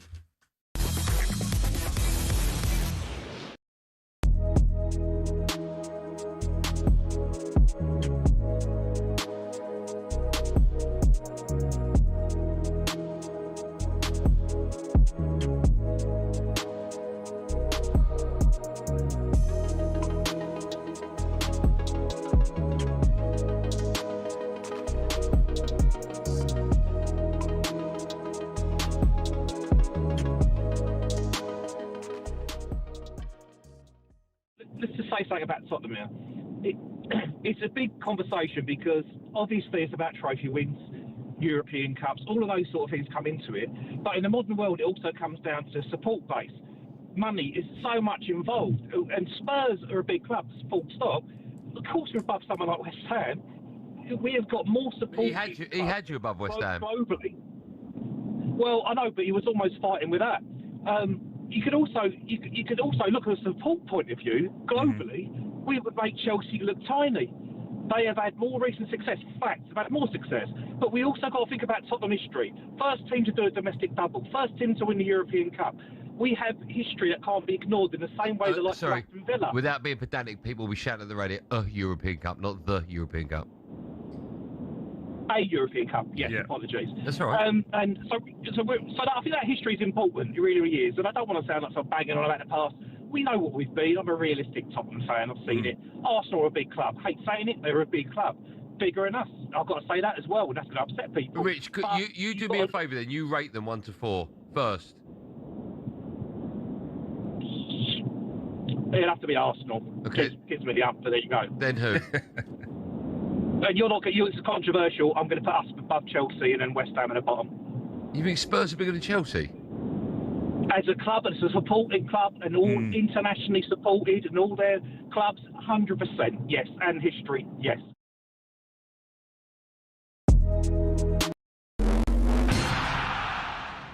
Over the last few years, Formula One has gone from elitist and insular to a global entertainment brand.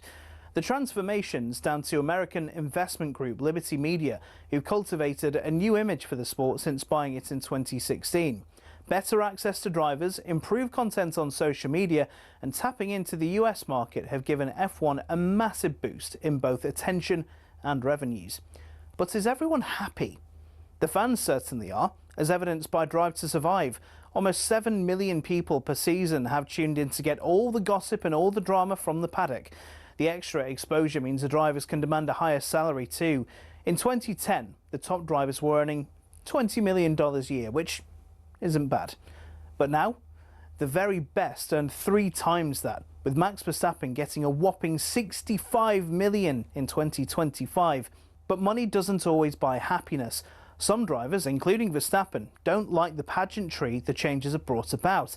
In Las Vegas in 2023, Verstappen said the drivers were made to look like clowns, and the event was 99% performance and 1% race. Some purists who still watch the sport feel the same, and that the spirit of competition has suffered. But Formula One and Liberty Media don't look like slowing down anytime soon. So expect more races, major events and exclusive access in future.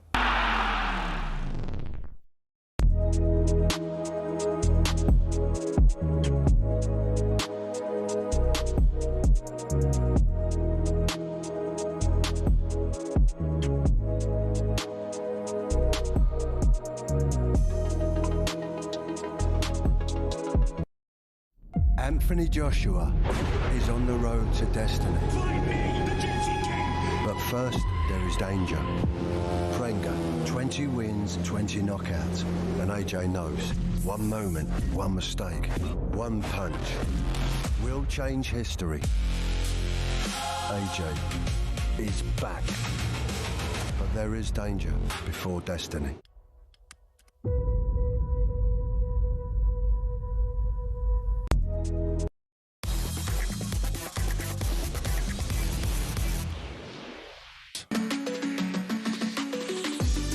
Good afternoon. Max Scott, Charlie Baker in for Paul Hawksby and Andy Jacobs. Andy's back tomorrow, I believe. And then, what's Paul doing, by the way? Is he just having a nice break? You leave Paul alone when he's off. Okay. You just let him be. All right, fair enough. Just let him be, you know. Why do we need to know where Paul is? I didn't mean to be intrusive, Charlie. just was trying to have a chat, see what he was doing. He worked.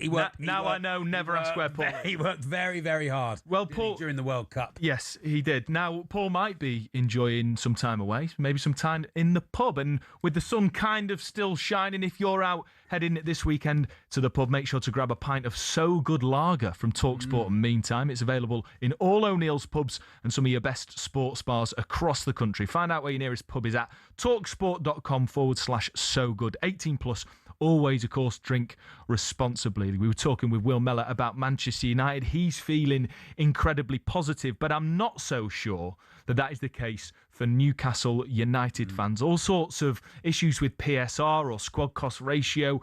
Everybody seems to be signing their players, and it seems that they cannot get hold of anybody. James Trafford on the way to Leeds, even though Newcastle have been courting him for a long time. Well, to get into all of this, delighted to welcome in Charlotte Hope, Newcastle podcaster, big Newcastle fan. Charlotte, good afternoon. And how are you? Yeah, we're doing well, thanks. I mean, look, away from the sort of squad cost ratio rules, the transfer sagas that never seem to be going your way. Of course, it's still an incredibly sad time with the death of Kevin Keegan, an absolute legend of the game. How's that being felt by you and Newcastle fans now, sort of a few days on? Oh, it's going to be felt for a long time. Our first game is on the 23rd of August of the season coming, and it's against Liverpool, which of course Kevin Keegan has this incredible link to as well. So I think that's going to be an incredibly kind of somber beginning. I know that the War Flags, who are our sort of flag display group, are planning something really special. For that game. So I think, the tributes just keep coming. The amount of love for this man cannot be overstated. You should see the pictures of outside St. James's Park. It's just people laying flowers and shirts and people sharing stories, and it's he's the man that made Newcastle United. And got us to where we are at the moment. So really, you can trace it all back to him, and it's just so important. So that it will continue to be felt. His loss will continue to be felt for months, if not years and years. Yeah, he made the city dream again. He really got the people, didn't he? Really understood it. I met Kevin once myself, and he would tell you so many stories, especially about Newcastle and just how much he loved the place. A very sad loss. On to your current manager, Eddie Howe. What is going on with Newcastle United? Are you going to start the season with a full squad? And what does Eddie Howe need to do next season, do you think, Charlotte? Oh, I wish I knew what was going on. That would make everything so much easier. Yes, I'll go from your last question first. I think he's going to be the manager at the beginning of next season. They made that quite clear at the back end of last season when there were some question marks over whether or not he was going to stay. I think sort of leadership came out and backed him. And so we as fans the noise kind of died down on social media and stuff like that about will he stay or will he go? It was like, okay, well, that's that then. In terms of what's going on transfer wise and what the squad's going to look like, I mean, that's all quite up in the air as well.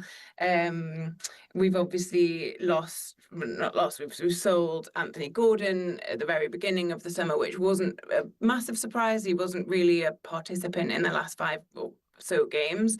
And so we all kind of expected him to move on. And then we've sold Sandro Tonali to Spurs. Maybe he likes a project, I don't know. And then so that's and now Bruno is being courted apparently by Arsenal, and there's all these kind of rumours swirling, which are probably, if we know what it's usually planted by agents, planted by people close to try and sort of force these things. And if we lose Bruno and we've lost Tonali, that represents quite a significant dent in our midfield. In our midfield, our senior players, our captain would be going if Bruno went. So that's quite concerning. Charlotte, do you ever get to a point where you just think, what's the point? Like, as a Newcastle fan, good sort of friend and colleague of ours, Ollie Klink's a massive Newcastle fan, and I know that he's just feeling so frustrated that you've got all this money, but you can hardly spend any of it. And then you think, well, what was the point of that takeover? The city was so excited about the prospect of really challenging and getting this club to where fans have believed for generations forever that where they should be. And just as an onlooker, I kind of think, there's all sorts of questions around being owned by the Public Investment Fund, etc. But we're parking that. I just kind of think it's killing the ambition of clubs like Newcastle, who are massive clubs with massive fan bases, and they can't go and compete with the likes of Chelsea, who, for me, have just mismanaged their way to sign in Morgan Rogers for 117 million quid. Yeah, I mean, what is the point is kind of the comfort zone for a Newcastle fan, I think. So actually, that's where we sit comfortably, and that's what we're used to season on season, certainly before the takeover. It does frustrate me. Of course, it frustrates me. I also think that there are, it hasn't been, the takeover was this big moment, and I'm still glad that happened in terms of reigniting the passion that we have for the club, and we've had some fantastic years there that cannot be like glossed over. Mm. But the rules that are in place, associated party transactions, squad cost ratio, all of these acronyms that we are now expected All to the things we grew up chanting as kids. yeah, those are the things that's why I'm a fan of football. It's spreadsheets, it's acronyms. That's the stuff that really gets me going. So those things are so very frustrating. But you do look at clubs like Aston Villa, they're still managing. They're still struck by they've got UEFA rules, they've got all of these things. So there is something else going on possibly at Newcastle that is just not. We've not got the pull, or we're not selling the story in the way that we should be. Having said that, apparently we are going to sign this French player today, 20-year-old French player who looks like a probable replacement for the Tonali, like that sort of 6 role. So we're doing something, but I think this coming season's going to be a bit more of a rebuildy type season, and it might still be a frustrating one for us. I was going to say, what realistically do you think the ambition is for Newcastle this season? Because, I mean, you mentioned Aston Villa doing all right. Correct, I agree. But you've seen Newcastle and Aston Villa almost sort of have swap seasons in the Champions League, not really been able to maintain that. For you, now you're not in the Champions League. What do you hope for this season? Yeah, I hope for a top 8 finish. I think we've got to finish in a kind of European place. A lot of the blame that for us not finishing very strong at the end of last season was put at the sort of feet of, well, we don't have a big enough squad. And then we also had this insane fixture list. We had, in January alone, I think we had 10 fixtures. So without a deep squad, that's going to be very difficult. And you are going to get fatigue, and you are going to get frustration and injury and things like that. That is going to happen. We don't have that this season coming. We've got 1 game a week. And then we might go on a cup run, which will add a couple of games to our list sort of per month, but it's not going to be the incredible sort of stress that it was last season. So this has to be, if that was the reason we underperformed last season, then we don't have that excuse anymore. Yeah. Yes, we may lose some players, but we have to bring in some players. Eddie Howe is known for making players better. If we're bringing in this 20-year-old today from Monaco, who has a lot of talent, then I would expect him to go strength to strength over the season, because we've got time on the training ground and he's got time with our coaches. So I think top 8 has to be the realistic ambition. We have to get European football for all of these acronym reasons that we've mentioned before. Well, I hope for your sake that you do, Charlotte. Where can people find you and your Newcastle podcasting bits? Yeah. You can find us if you Google True Faith NUFC podcast. We are on YouTube and all the podcasting platforms. Brilliant stuff. Thanks for your time, Charlotte. Thanks, Good luck Charlotte. next season. Oh, she's gone. Already. Yeah, She's got things to do. We've got a text from John here, and I agree. Why did Charlie just make it sound like Paul works for MI5 on his breaks from talkSPORT? For me to know. Maybe you do as well. For me to know. How do you know if I'm a spy? I don't think you're a spy, mate. I tell you what, you move like a spy. You move like a spy. That's what I'd want you to think. No, but the thing is, I've seen how good you are at moving and your tap dancing, and I think you could evade bullets like Neo from the Matrix. Have I ever been shot? Yes or no? Well, exactly. I don't think you have. So far. Shows you, Tommy. Let's have a look. Right. You want to see that? You're listening to talkSPORT with me, Max Scott, and Charlie Baker. Up next, we're going to get into Rivals Weekend in the Rugby League.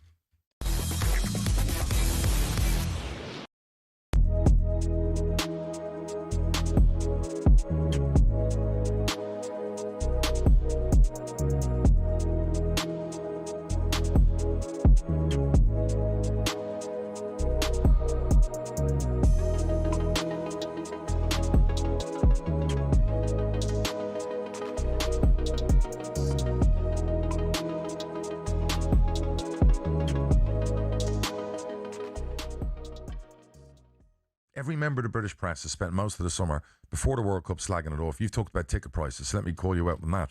Was it expensive? Yeah. Was it difficult to go to games and whatever else? 100%, but they sold out most of the games. They're all sold out. Yeah, but my question finish. to you would be, Let me finish. they sell out to the right people. What do you mean the right people? Whoa. What does that mean? Well, I thought that's a very dangerous comment. The right people. I thought the atmosphere was a little bit diluted because you didn't necessarily have genuine football fans. You had tourists. Okay. Are we now quantifying when you buy a sports ticket, you have to qualify as a fan? Well, I think to it's watch. unfair if you're pricing out I'm not genuine fans. Hang on, I'm not a chess fan, but I might go to a chess event one day. Does it mean I can't go because I'm not a chess fan by nature? I mean, that's a ridiculous comment you've just made.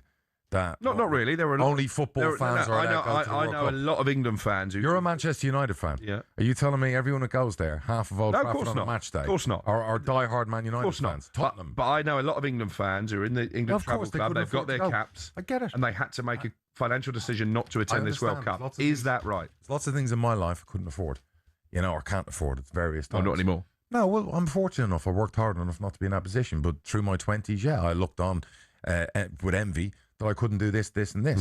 Ryder Cup, I've wanted to do that for years. I'm going to go next year. It's going to cost like 50 grand. I couldn't do that 20 years ago, 30 years ago. And I get it was too expensive. I would have liked more fans to have had access to tickets. I get that totally. But it sold out. It was a commercial success. No matter what, everyone wants to write about it and bring all the political stuff into it and politicise it. It was a massive success as a World Cup. Probably the most commercially successful World Cup ever.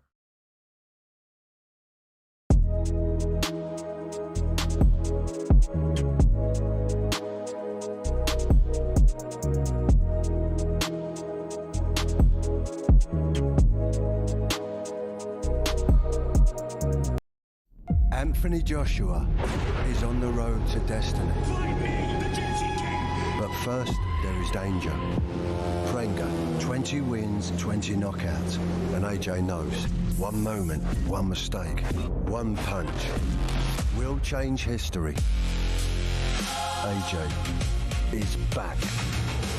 But there is danger before destiny.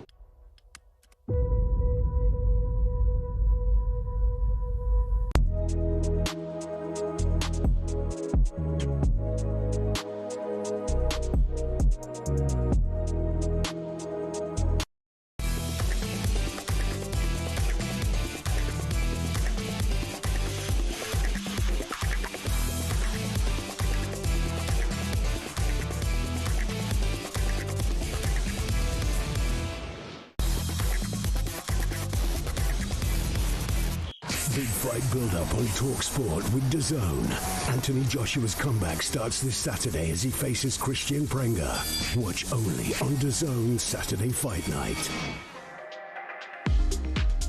Yeah, big one this Saturday. Anthony Joshua, AJ's comeback starts as he faces Christian Prenga in a fight we, of course, all believe is a build-up to the big one, the all-British clash bout we've been waiting for a decade. Tyson Fury, AJ. Just to put my 2 pence worth in, it has to happen in London. Or it has to happen in the UK. If they fight, it cannot be in Saudi Arabia, cannot be in America. And even if it is at 2 a.m, I just think that fight, Charlie, surely has got to be in this country. But Ireland, Croke Park. What about one of the big Irish? But why do it in Ireland when they're British fighters and they could fight at Wembley? Well, I don't know. There we go. Let's have it. I think Tyson Fury would like to fight in Ireland. His big final fight. But look, we'll see where it is. I'm sure it'll be where they can make most money, Max. Not that I'm a cynic. Yeah, I mean, you're not wrong. But let's have it in the UK for the UK fans who've been desperate for this fight for so long. Anyway, let's hear from AJ himself about his mentality going into this fight with Christian Prenga, all thanks to DAZN. There's a lot of things that motivate me, a lot of things that push me in terms of purpose. Obviously, it's been really tough. You know everything that's happened. You know the guys well, and it just hurts even thinking about it. But if I'm going to put my personal life aside, something that motivates me at the minute is I just want to get better as a fighter. There's a lot of ways I can improve, a lot of things I can do to get better as a fighter, and I still got the ambition to still develop. I don't think I'm the end all and be all of boxing. I still think I've got so many mountains to climb, which is good, which keeps on motivating me in the gym. Great to see AJ fully motivated for this fight. Of course, he knows there's a big prize waiting. When you watch a boxer's life and they start out sort of young, fresh, hopeful, full of energy, and you watch them go through their careers, and it's sort of it's sped up lifespan, isn't it? And here he is now, the sort of experienced guy getting towards the end of it all. It's amazing, really. Yeah, and I think, considering sort of the tragic circumstances of that car crash, losing his friends, sad. He seems incredibly sort of not just motivated, but really calm, level-headed going into it. Seems to be in a good place. Great to see Spence chatting with him over in Jeddah for that fight. Can't wait to watch that. Desperately hoping that it's a demolition job so we can build up this fight against Tyson Fury. That was a look ahead to AJ versus Prenga with DAZN. You can join DAZN Ultimate for 185 fight nights and 12 plus pay-per-views every year, including Joshua versus Prenga, all included at no extra cost. You can buy now at DAZN, DAZN.com. Big fight build-up on talkSPORT with DAZN. This Saturday, it's danger before destiny for Anthony Joshua. Joshua versus Prenga, live exclusively on DAZN. Yeah, from boxing to rugby league, where Rivals Round returns this weekend, when all fixtures in the round are the fiercest rivalries and local derbies. Over on talkSPORT 2, Saturday, 3 p.m. kickoff. It's the York Knights against the Huddersfield Giants. Craig Murdoch and Chris Chester will be bringing us that over on talkSPORT 2. But as well, Wigan Warriors host St Helens at the Brick Community Stadium. That is tomorrow, and I'm delighted to say joining us is Wigan Warriors halfback Harry Smith. Brilliant. To build up to Rivals weekend. How you doing, Harry? Good afternoon. Hi, mate. Hiya, fellas. So, look, I mean, what are your thoughts game this weekend? I mean, this is what we're all waiting for, right? When we watch rugby league, it's Rivals weekend. Yeah, like you say, I think it's the biggest round of the year. The 2 rounds that we have against, our arch rival Sailing. So, yeah, massively looking forward to it. Hopefully a sellout stadium, and hopefully there'll be some fireworks for everyone watching. Well, do you sort of prepare for that? I mean, it does what it says on the tin, but we know it's a physical sport. We know it can spill over. Is that a part of your sort of preparation and build-up, is being prepared for a game that's got even more intensity, even more passion? Yeah, 100%. It's definitely spoke about, especially after the last game at Magic Round, where we played at Everton Stadium. That it was a bit feisty, The big lads were getting stuck into each other. So I'm expecting plenty more of that. So, yeah, I'll just try and stay out of the way and let the big lads do the talking. Yeah, you beat them 16-14 on the Magic weekend. Tight, but a great result for you. And I won't bring it up too loudly. St Helens beat Wigan on Good Friday. So it's 1-1 so far. What do you make of St Helens' season so far? Do you look at the other teams closely? We as a club and myself try not to think too much, but obviously now you're coming to the back end of the season, you're looking at the table, like where you want to try and finish, and obviously we're hunting down for that league leaders, and obviously Saints are fighting to get in the playoffs. So yeah, it's 2 hungry teams that both need a win. So I'm sure that'll be shown on Friday night. I mean, the big news going into this, I know it's off the pitch stuff, and you're just concerned about sort of getting the result in, but Saints have sacked their coach, Paul Rowley. Will that be sort of a bit of ammo for you on the pitch, really? They're not having a great season themselves, sort of as it stands. Does that give you a little bit of confidence going into the game? Maybe there's a bit of disruption there, and things aren't going as well as they'd have planned, therefore you're well up for it?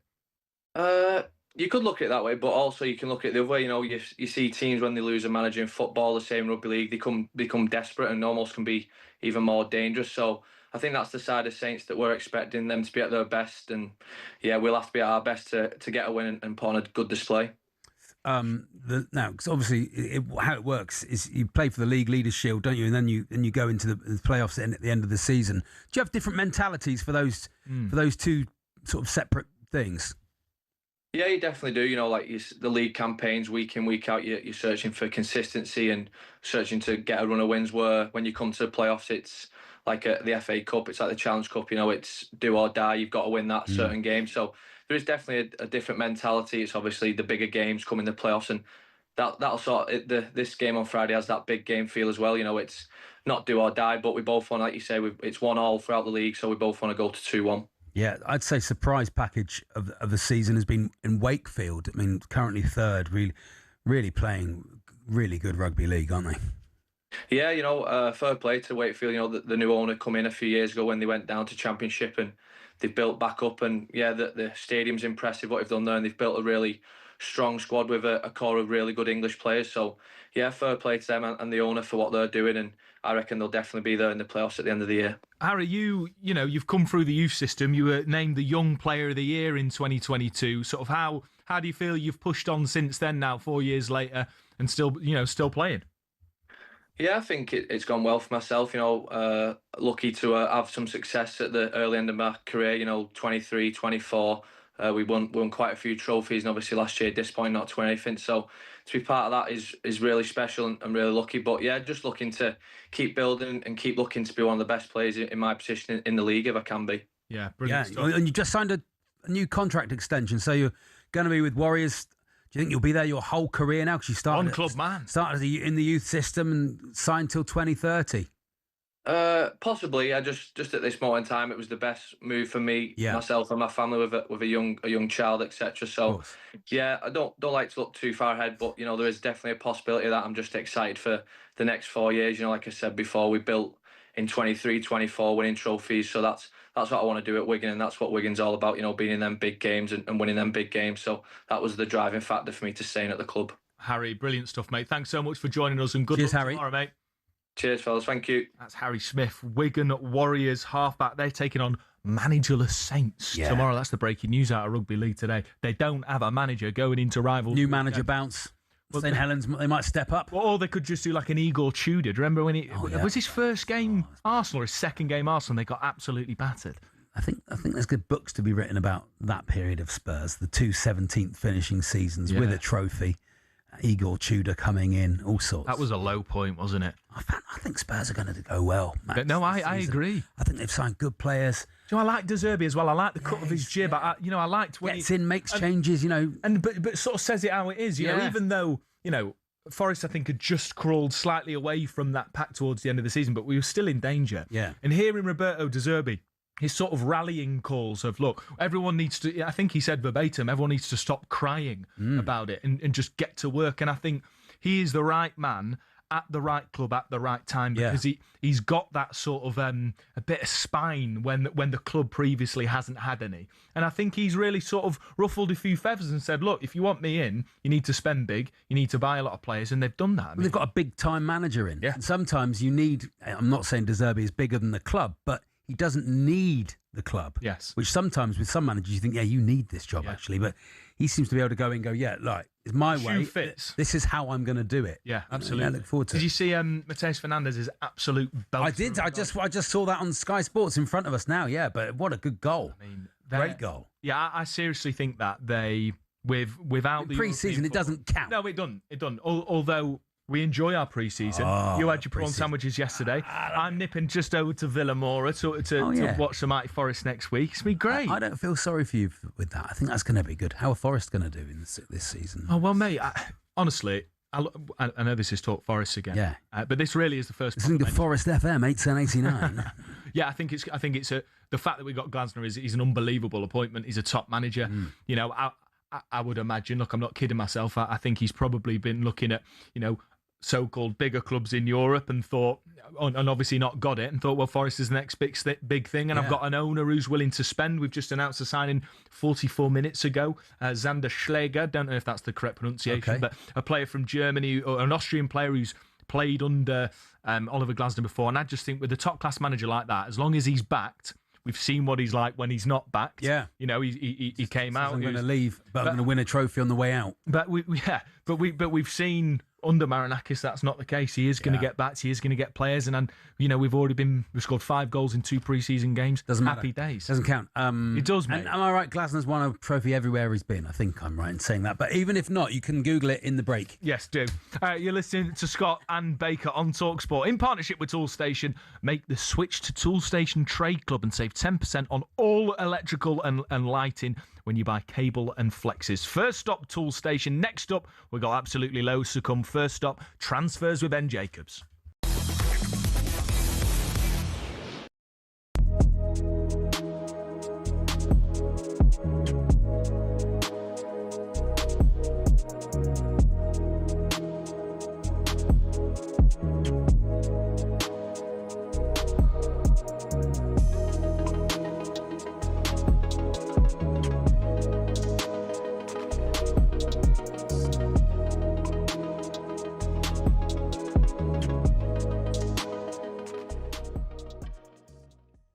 Is it going to disadvantage Arsenal that a lot of their players have gone deep into the draw? Martin Odegaard, who obviously had injury issues last season, made it all the way through to the quarterfinals. And you look at Chelsea, Cole Palmer, they're all fully fresh, presumably. Yeah. I think he had the summer off. Phil Foden at Manchester City. Fernandes got half of the World Cup final on. Yeah, absolutely. I mean, I get your point, and it's always interesting after a major championship, a World Cup, a Euros, South American one.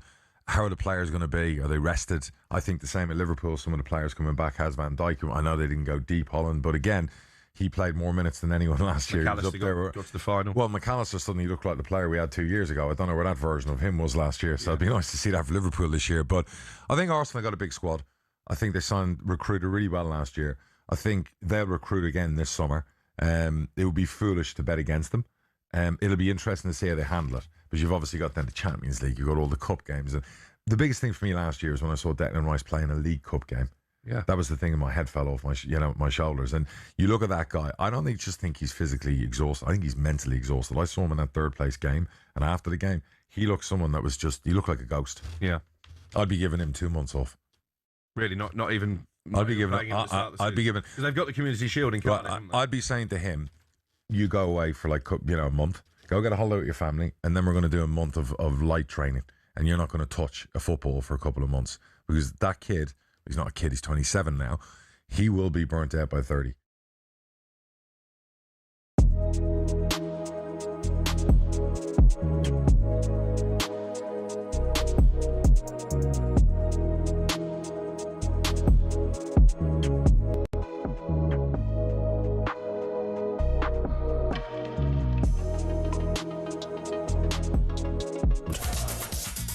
Yeah, good afternoon. You're listening to Scott and Baker on talkSPORT. With you till 4. Ben Jacobs is joining us in just a moment to give us some breaking transfer news and all the very latest happening in the transfer window. But first, Toby Gillis has got the latest sports headlines. Talk Sport.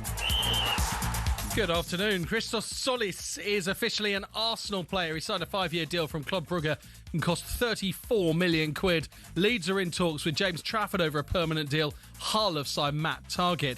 Newcastle are closing in on Monaco's France under-20 international midfielder Aladji Bamba. Toon podcaster Charlotte Hope told Max and Charlie there's frustration that the rules are forcing the club to sell midfielders. That means Bamba will be a replacement rather than an addition to Tonali and maybe Bruno Guimaraes. The rules that are in place, associated party transactions, squad cost ratio, all of these acronyms that we are now expected all the things we grew up chanting as kids. Yeah, those are the things that's why I'm a fan of football. Many have questioned it. Are Villa and Chelsea helping each other's PSR situations with the Morgan Rogers and Alejandro Garnacho deals?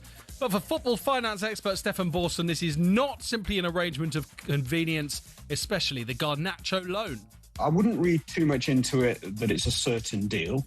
I think the other factor is that there's no profit on Garnacho either way. I mean, there may be, a couple of million here or there, but it's certainly not significant player trading profit.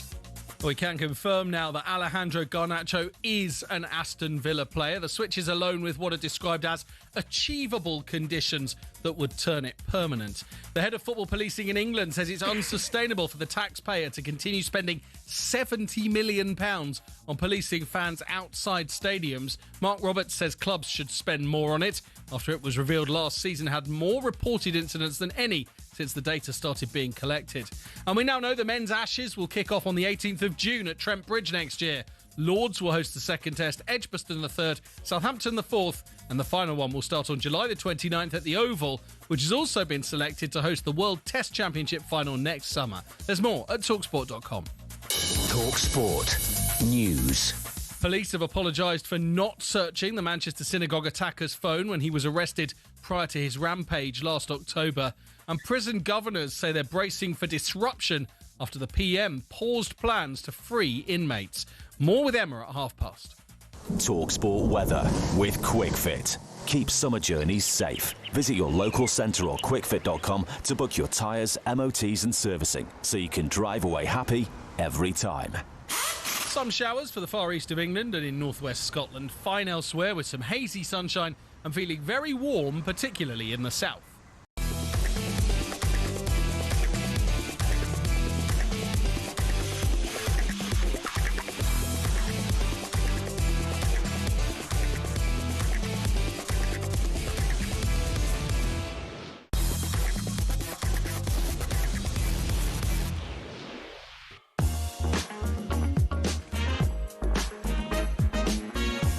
Good afternoon. Me, Max Scott, alongside Charlie Baker. You just heard it in Toby's bulletin there regarding the news for Alejandro Garnacho on loan to Aston Villa. Let's get straight into it with our reporter, Ben Jacobs. Ben, thanks for joining us. What else can you tell us about some of the conditions of Garnacho's move to Aston Villa? Yeah, so it's officially announced as a loan, but it's a loan with a conditional obligation to buy. And the total package here is worth about 50 million euros. And that is inclusive of both the loan fee and the conditional obligation to buy. And my understanding is that the conditional obligation to buy will be appearance triggered specifically and at a low enough number that Chelsea consider this deal to be a banker on the books. So for them, this is a permanent exit, which is what they were always looking for. But of course, we have to wait and respect the fact that there is a condition to that obligation. But it's easy enough that Chelsea consider Garnacho an Aston Villa player. And Garnacho obviously does too, because he's pre-agreed a 4-year contract. I was going to say, haven't we heard this before with Harvey Elliott? Is that what happened last season? Yes, slightly different, because I sense with this that it is kind of a permanent exit as opposed to a loan with assessment. And then Unai Emery obviously didn't want Harvey Elliott. There was a low enough number that would have triggered the permanent purchase of Harvey Elliott, and Villa decided to kind of freeze him out, which was unfortunate for all parties, because Harvey Elliott had had a phenomenal summer with England under 21s and it set him back. This is more about, in my opinion, financially being creative under a new UEFA FFP rule. So essentially, without getting into the ins and outs, under FFP, to stop these mutually beneficial deals that are not swap deals, but are two separate bits of business that each club can reflect positively on their books, because you get your sale fee, stick it on your annual books, problem solved in the short term. You get the part that you invest amortized over the length of the contract, and it's less palatable, and it helps you navigate the financial rules. So what UEFA did recently is they said, if in a 45-day window you do these separate or mirrored deals, then you can't just declare them individually and both benefit. You've got to take the net and ultimately factor them in as if they almost were swap deals. But if you do one that is £117 million Morgan Rogers, and then totally separate do a loan with a conditional obligation, there's a loophole. And when the conditional obligation is triggered and you finally get your fee, you'll be outside of that 45-day window, so both clubs can benefit. So I sense that Garnacho, Villa and Chelsea all understand that this is essentially a permanent deal wrapped up in a loan with a conditional obligation to buy structure. What about Rodri, Ben? Because his future seems uncertain. You know, there are reports that an offer has been on the table for him for a long time, but we know that he's spoken to different media outlets in Spain and he's never denied the fact that he would like to play for Real Madrid. City have gone big on Anderson, but surely they'd still want him. So what can you tell us about his future? Rodri wants Real Madrid, simple as that. But do Real Madrid want Rodri? That is the big question. Don't forget he's got a back injury as well. So he will require some surgery and be out for a period of time. We don't yet know when his return will be. I don't think it's so severe that we're talking about not playing between now and Christmas or anything like that. But ultimately, that can be a factor with an open window when a player picks up an injury as well. He had a phenomenal World Cup. He was player of the tournament. Spain won the World Cup. So that further puts him in the shop window. And we have two clear perspectives here. Man City want to keep him. Man City have already made a contract extension offer. And Man City have a high valuation if they were to be persuaded to sell. And that's not the club's position at the moment. Then you have Rodri, who would welcome an offer from Real Madrid in the same way that Chelsea's Enzo Fernandez would. But at this stage, Real are still deciding what kind of midfielder they're going to go for. Is it a defined six? Because Aurelien Tchouameni has also extended. Is it a box-to-box midfielder? Is it somebody younger? Is it a player more like an 8 that can move into the 10 position? Or is it a complete all-rounder? And Enzo Fernandez would fall into that category. And yet publicly anyway, Real have said they've got no intention to bid. So it's more about Jose Mourinho deciding now. But if Real come calling, the feeling is that Rodri would ask Manchester City to leave. Alex Scott from Bournemouth, that's who I'm interested in. I think he's a brilliant footballer. We've seen a lot of midfielders go this summer for huge money. Is Alex Scott going to follow them? Well, Alex Scott is subject of a bid from Chelsea of £64 million, as I revealed exclusively on talkSPORT. It was rejected, and that tells all other suitors like Man City, Man United, Arsenal, even Tottenham earlier in the window that have made inquiries that, one, the valuation is not going to be 60 million or less, which had been reported in some quarters, and two, Bournemouth don't want to sell. So Bournemouth didn't engage with Chelsea. They simply told Chelsea, your bid is rejected and we don't wish to sell the player. And yet Scott has indicated at the moment anyway, he won't sign a new deal, even with a release clause for 2027. But it's a long window. And of course, if the window shuts, maybe Scott changes his mind. If he realises that Bournemouth are not going to sell, maybe Scott re-engages over a new deal because it would still likely have that release clause and he could get a pay hike in the short term. So there's a bit of kind of leverage on all sides. Bournemouth with their European football and the fact that they could give Scott serious money in the short term and still allow him to leave in the long run. And that's why they're not shutting the door on Scott changing his mind. And then Scott with the leverage that there's more than one Premier League club that have been engaged in talks. Scott would be open to Chelsea, by the way, if Bournemouth changed their mind, but nothing developing yet. Ben, a lot of the Liverpool fans I speak to, whether they're my mates or just on talkSPORT, seem really happy with Andoni Iraola and excited by him. You know, his Bilbao spirit, I think, fits well at Liverpool as well in terms of the culture of the clubs. But they are concerned that they've not necessarily made or signed like ready-made replacements for the likes of Mo Salah, etc. Bradley Barcola, of course, has been a subject of interest from loads of top clubs around Europe. What can you tell us about Liverpool and Barcola? Barcola is high in Liverpool's thinking. This was a story that we ran months ago, and it remains the case. Timing is everything. I think with some clubs, we've seen them not get their targets. Like Man United wanted Elliot Anderson, but they never bid, and Man City won that race. We've seen other clubs like Arsenal lose out on clear targets like Morgan Rogers. In the case of Liverpool, it's more about reading the market and understanding when is the right time to move. And they showed with Victor Munoz, they can get deals done discreetly and quickly. They've pre-agreed a deal, don't forget, for Jeremy Jacquet as well, that was done in January. So I don't think we can accuse Liverpool of doing nothing, but they realise if you're going to get Bradley Barcola, timing is everything. And up until now, the timing hasn't been quite right. But a lot of legwork has been done on that deal in case the player genuinely becomes available. Now, we heard some suggestions Barcola's just not for sale. My information has always been that he is for sale at the right price, and if PSG add either Yan Diomande or Magnus Akliouche, or potentially both. So that's what I mean about timing. You can't have a conversation with PSG until you not only meet their asking price, which is normal in any transfer, but if the door opens because PSG add attackers of their own. It's the same situation with Savinho and Tottenham. Spurs are confident of agreeing a number with Man City, but City would also need a replacement as well. And just to add as well, we've heard some suggestions that Liverpool and Magnus Akliouche might develop. They appreciate the player, but it's nothing more than that at this stage. And my information is still that Akliouche is favourite to join PSG. And if that happens, it might open the door for Liverpool to start talks with Barcola.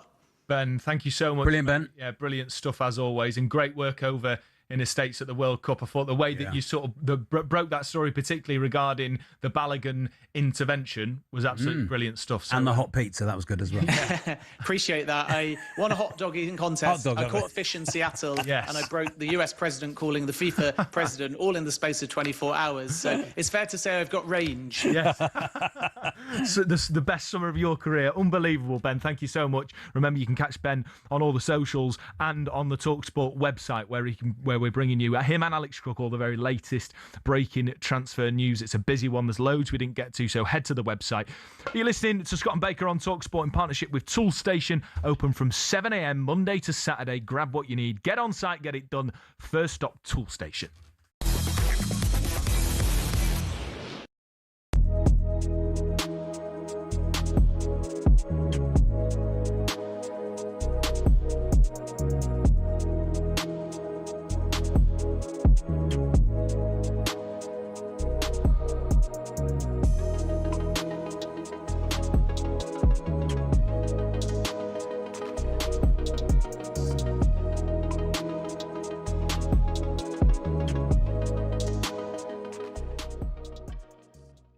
Jack Grealish. Yep. Also going to be back at Man City. Yep. Next season. It'd be interesting to see what happens with Jack if he's given a chance by Maresca, because he would have been part of that Man City squad that Maresca was at.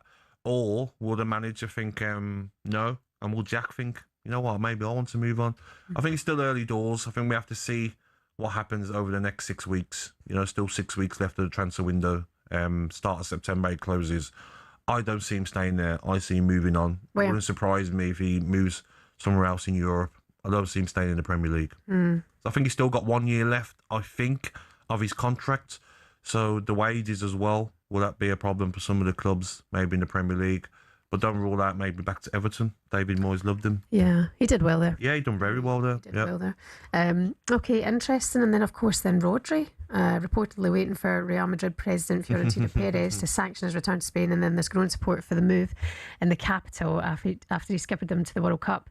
Of course, as well, he's linked to Real Madrid. Do you see that one getting done? It depends, because I did see that from Perez saying that it's not something that they want to do. And I don't think Manchester City are going to let him go on the cheap. I think before the World Cup, they maybe would have negotiated a deal. But his performances in the World Cup was the Rodri that won the Ballon d'Or a couple of seasons ago. That Rodri I wouldn't sell for anything less than 80, 90, 100 million if I'm Manchester City. He's that good. And he's one of them players, Rodri, Shaban, that will play deep into his 30s. You know, doesn't rely on pace. Very good technically on the ball.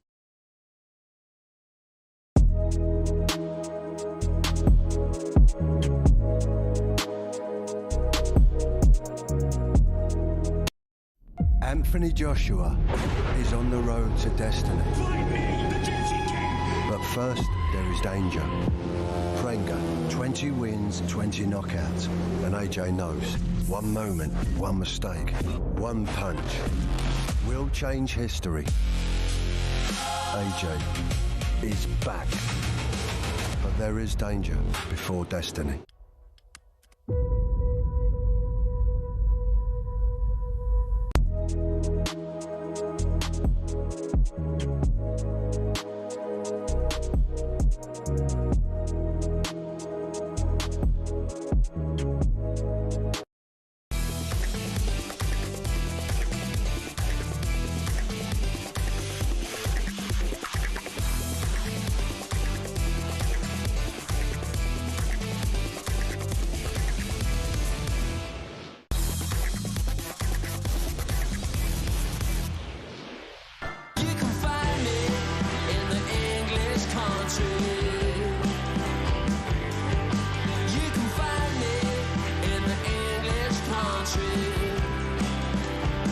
This is English Country by Cusp.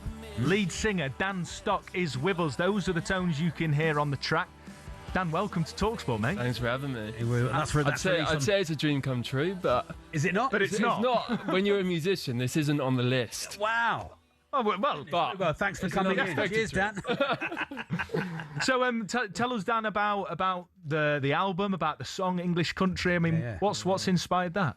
So it's been a long time coming. We've been a band for 4 or 5 years now. But the album, we made it last year, and it's just about, kind of a life-affirming big indie anthem. Yeah.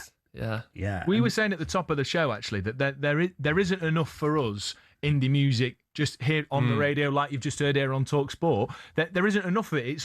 It's this like homogenous electronic sounding rappy beaty stuff, which is, of course, if you like it, you like it. But when I was growing up, it was all like Razorlight, Arctic Monkeys. I know. Oasis still playing on the radio. Yeah. Of course, that still happens a bit, and there are places for it. But do you think it's a harder world to become an indie band? It is harder. I think it's not in the mainstream, but there's still people out there that love it. And I think my feeling and my belief, because, I need to have faith, is that the more the world goes into AI and electronic music, I think people want to have something real. Yeah. People want to go and sweat in a room and jump up and down. Yeah. And try and get off with each other, and that's what rock and roll music is, and always will be, and that's what football is.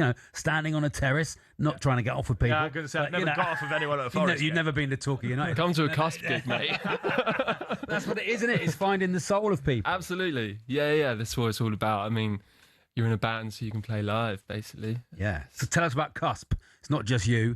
It is also Adam Webster on bass and Jack Goodrum on drums. Are you friends from college, school? Long friend. Yeah, we're not friends. We hate each other. Yeah. At this point. Falling out by now. Yeah. No, we've been playing together for years now. We're in this game, you've got to be brothers. You've got to be close. Yeah. And did you start out playing covers? Were you always writing your own stuff? I mean, I've been writing songs and playing since I could talk. Yeah. So it's kind of what I've always done. I started off playing covers and ripping off, Arctic Monkeys songs and bands like that when I was young. Yeah. And then I kind of learned, you reverse engineer how to write music from learning from the greats. And then I've been writing and releasing music for about 40 years, I think, at this point. Well, you're looking well, mate. Yeah, you're looking well for 40. Did I read right that you got an endorsement from one of the Gallagher brothers? That's it, yeah, no. So just describe what happened there and how you felt about the great Noel Gallagher saying, you should check these. But it was pretty surreal. So he was on the Matt Morgan podcast. Oh, yeah. And reviewing bands' tracks. And we sent the song in thinking he was going to slate it because it's Noel. Yeah. So I kind of braced myself, sent the song in, and I thought, well, listen. I was kind of squirming, thinking, what's he going to say? If he rips it to shreds, then it's Noel Gallagher. So yeah. It's It's sort of a positive either way, isn't it? Yeah. Either way. But then he was really nice. I mean, he said, it sounds like it was recorded in the 90s and the guitars sound great. And he said, it sounds expensive. So that was his insult, which was kind of funny because the record costs, 200 quid to make. But yeah, it was pretty surreal. I think, he's a number one Cusp fan. I think since then, that's probably all he's thought about. Cusp t-shirts. Exactly. Merch. Yeah. There's that thing of never meet your heroes. I can imagine never play your heroes your music would be quite high up there. Yeah, well, especially when it's someone like that, But yeah, it's great. When that happened though, when we posted about it on social media, everyone said this isn't real. This is AI. And even now, when we put it on TikTok or Instagram, we get kids, little 17-year-old kids saying, "Didn't happen." It's AI. They'll say that. They'll say it's happened in front of them. Don't worry about it. Whereas if it was 20 years ago, your generation or my generation, you'd be cover of The Enemy, selling out tours, and you'd be laughing. But today it's kind of a different world. Do you think that that's had a material impact on people being interested in you or following you on socials or coming to your gigs because Noel Gallagher said, "Yeah, these boys are top"? I think definitely it gives it legitimacy, and we've had people come to the gigs and say they're fans and that's how they heard it, and we're going to milk it. So, you should do, mate. Whatever effect it's had so far, we're going to milk it for the next. I always like playing best gig and worst gig. Best gig. Best gig? Yeah.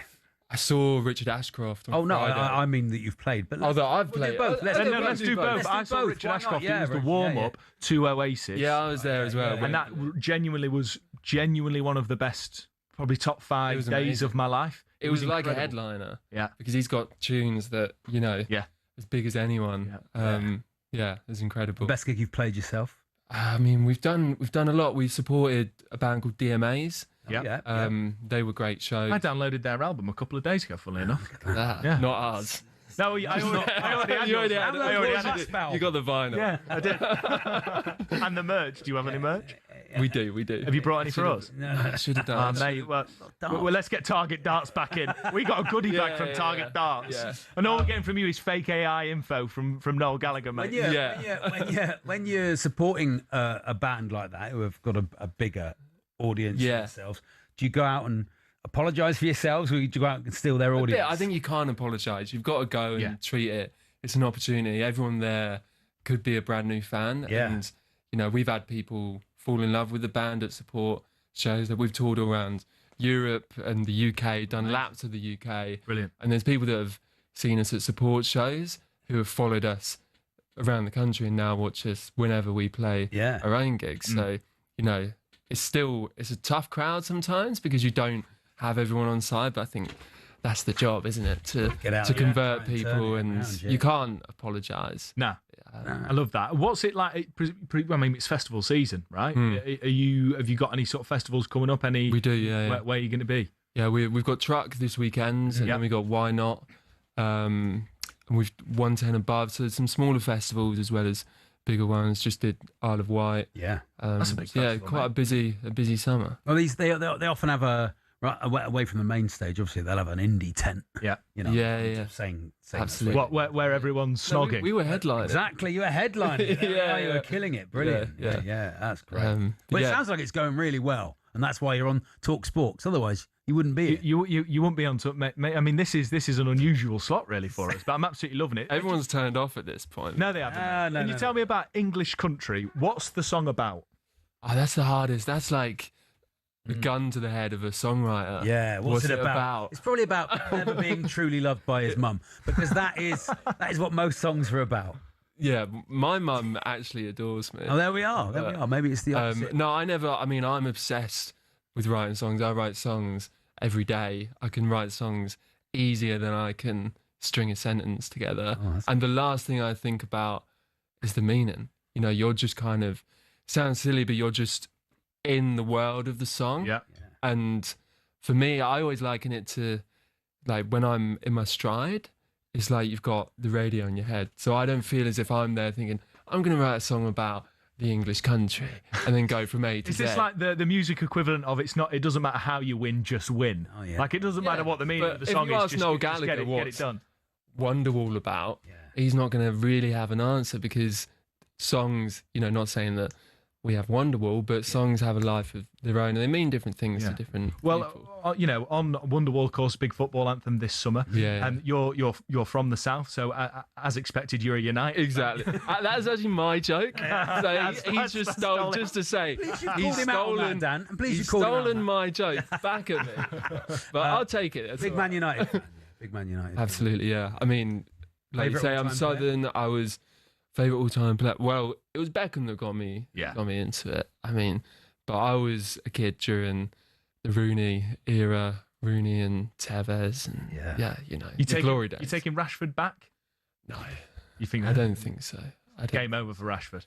I think so. Yeah, get him out on loan to Deportivo La Coruña. Yeah, I mean, the thing that I like about where United is at the moment is that we're not we were making silly signings in the past. Just kind of signing someone on deadline day for a load of money, thinking that's going to be the answer. And I think for what we're trying to build, obviously I don't know Rashford, but I don't think his character is one. But particularly what he put on social media, thanking Barcelona and Villa, without mentioning United a few months ago. I think that's kind of come. That was old United, though, wasn't it? Michael Carrick's come in, and I think he'll.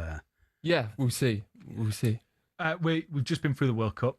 Have you ever been tempted to write a World Cup song?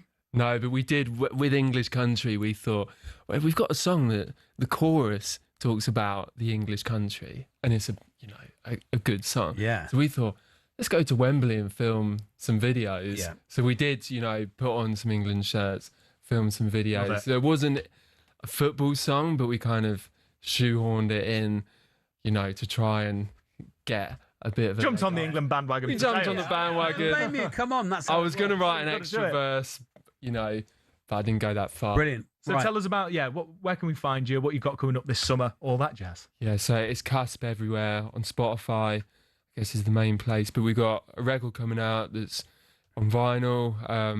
Obviously, that's kind of the main thing. People are still buying vinyl these days more than ever. Yeah.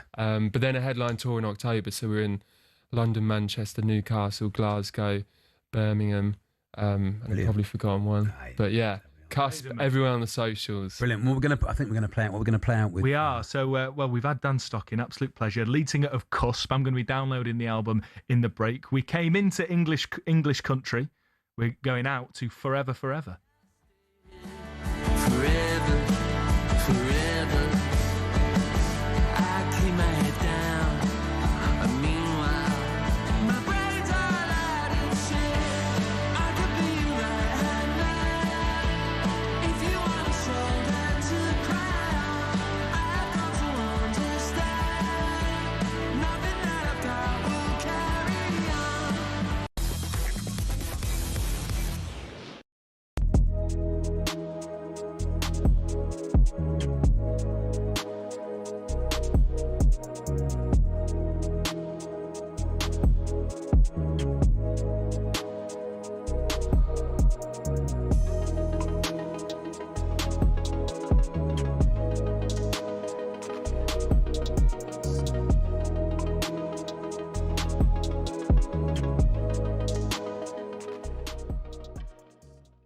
Look, I rate Aston Villa. I know the size and the history of the club. They're a big, passionate support.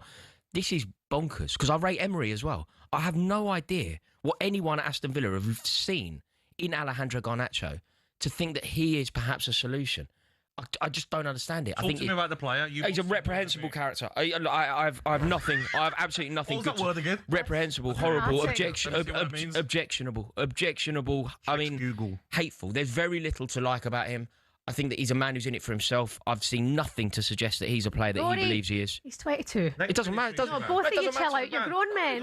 Hammering this poor lad. He's not 16. Poor lad. No, but he's 22, and I get it. He's got all the riches in the world. 5 years at 22. But I think it is overkill. He is It's a not good overkill. player. No, He's it's a good underkill. player. He's a good player. I'm not intelligent He's enough. in the Premier I League can. for a reason. I'm not intelligent enough He's or been articulate enough considered to by do Villa for a reason. justice He's to been at your how club for a objectionable this reason. bloke is. Can you ignore her? Yeah, I'm trying. Can you finish? I am trying, yeah. Talk amongst yourself. Okay, to any Villa fans, to any season ticket holder in that whole end, I tell you this is an error, a mistake, something that will haunt you. And it's a terrible, terrible statement for Aston Villa. He will disrupt your dressing room. He is not the player that people think he is. Do you know the kind of player that he is, really? He should be running the wing at Cadiz. That's the level of footballer that he is. He should be running the wing at Iber, at best. This belief that he is somehow a fantastic talent that just needs the right manager to unlock. Over the last few years, Formula One has gone from elitist and insular to a global entertainment brand. The transformation's down to American investment group Liberty Media, who cultivated a new image for the sport since buying it in 2016. Better access to drivers, improved content on social media, and tapping into the US market have given F1 a massive boost in both attention and revenues. But is everyone happy? The fans certainly are, as evidenced by Drive to Survive. Almost 7 million people per season have tuned in to get all the gossip and all the drama from the paddock. The extra exposure means the drivers can demand a higher salary too. In 2010, the top drivers were earning $20 million a year, which isn't bad. But now, the very best earned 3 times that, with Max Verstappen getting a whopping $65 million in 2025. But money doesn't always buy happiness. Some drivers, including Verstappen, don't like the pageantry the changes have brought about. In Las Vegas in 2023, Verstappen said the drivers were made to look like clowns, and the event was 99% performance and 1% race. Some purists who still watch the sport feel the same, and that the spirit of competition has suffered. But Formula One and Liberty Media don't look like slowing down anytime soon. So expect more races, major events and exclusive access in future.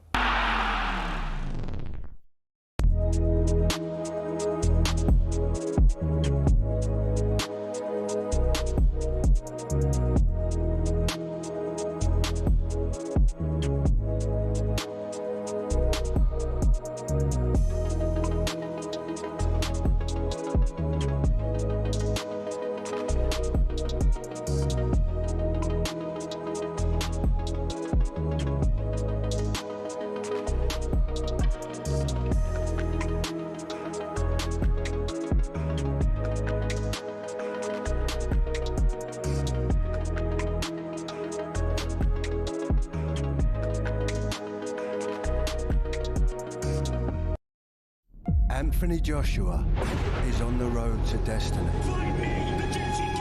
But first, there is danger. Prenga, 20 wins, 20 knockouts. And AJ knows, one moment, one mistake, one punch will change history. AJ is back. But there is danger before destiny.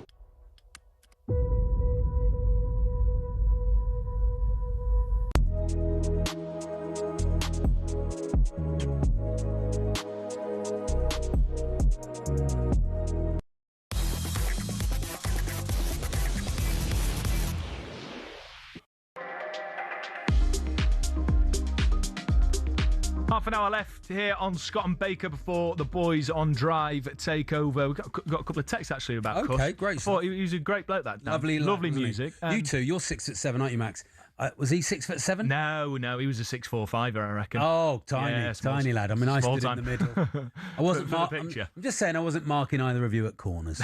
To be honest, as an aerial threat, I'm not actually that good. Oh, okay. I think people are put off by it, but I've not got a big jump or anything. Okay, then. I was that bad in my former team, Allendale. Shout out Allendale down in Wimborne in Bournemouth. Okay. I became a bit of a set piece specialist for a couple of seasons. Yeah. Scored a few free kicks, couple of From wicked outside the box. Yeah, couple of wicked corners in and free kicks, stuff Yeah. like that. I scored one header in 5 seasons. We've had players like that. Yeah, no, you don't want me as an aerial threat, Crouch many scored many headers, did he? Well, because he was so good with the ball at his feet.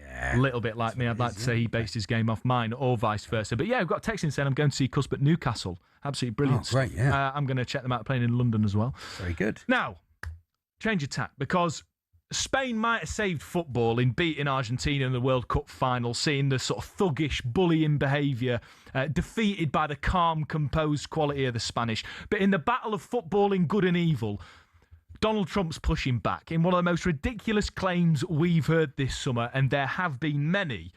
Trump recently called on Gianni Infantino to be the new Secretary General of NATO. It's reported he believes Infantino is respected by everyone around the world and has a, quote, special ability to bring people together. Now, he might be good at bringing broadcasters and sponsors together. He might be good at bringing the wealthiest fans into stadiums and outpricing everyday football fans. And if I'm honest, I'm a bit torn on this, because while I think Infantino, in my opinion, is bad news for football, maybe getting him trotting off to NATO in his suit and white trainers would be a good thing for the game we love. Having said that, I do care about national and international security and can't imagine an endorsement from Trump will stand him in very good stead. It's a bit like Watford telling you how to have longevity with a manager. So that was a big one coming out from yesterday. I mean, it's so absurd. We're just used to it. But again, in that tug of war between, in my opinion, better football in good and evil, there's been a great story coming out from the Times, and this is them exclusively reporting that the Norwegian FA are set to make a formal complaint to FIFA's ethics committee over Trump's interference in the following Balogun ban. And I'm delighted to say that the Times' chief sports reporter, Martin Ziegler, who broke this story, joins us now. Good afternoon, Martin. Good afternoon. So, I mean, what can you tell us? What's the latest in this, and where can this possibly go, this complaint? What can the sort of the punishment or the sanctions potentially be? Well, I think we're into uncharted territory now. This is a ethics complaint which is targeting FIFA's own president, Gianni Infantino. It's meant to be an independent ethics committee which is run by FIFA, and so I think it just needs to be, on August the 6th, the Norwegian FA's board will formally confirm this formal complaint. It will then go into FIFA, and then normally what will happen is that it triggers an independent investigation that then goes to an adjudicatory committee, and we'll see what happens. Now, I think most people would be very surprised if they find anything other than, a bit of a whitewash. But let's see. I mean, very well done to the Norwegian FA for sticking their head above the parapet, because no one else has done that. No other national association, the English FA, nobody has. Do you think this is them trying to find a way to at least have a race for it that is in any way fair? I don't even think that the Norwegian FA are expecting there to be any sort of election contest. I think they just think there's so many other countries. I mean, we've had just about every country in Africa and Asia and South America, and quite a few Europeans, including the English FA, already said they're going to support Infantino. But I think they just, they think for the good of the game. When you had such a serious case, which is threatening the very integrity of what happens on the pitch, then you need to do something about it as far as you can. Is there, obviously there are processes to happen in terms of the Independent Ethics Committee, but is there a realistic scenario where Infantino is sanctioned? Because I think understandably in the football sort of world, certainly in terms of fans, I think there's a lack of trust in those processes that something, that there would be a genuine process that sees an appropriate sanction. Well, this is the perfect test, isn't it? It's never really been tested like this before. Certainly not since Infantino took power in 2016. There's never been a sort of such a test of the independence of the ethics committee. So we will see what happens. If they're truly independent, I think then they might do something. If they're not, then nothing will happen. It'll be a whitewash. Martin, can you see a world where, I think it was people from, I might be wrong, but I think someone from the Liberal Democrats was sort of calling on people within English football to try to set up a rival world football governing body. There's been talks about that.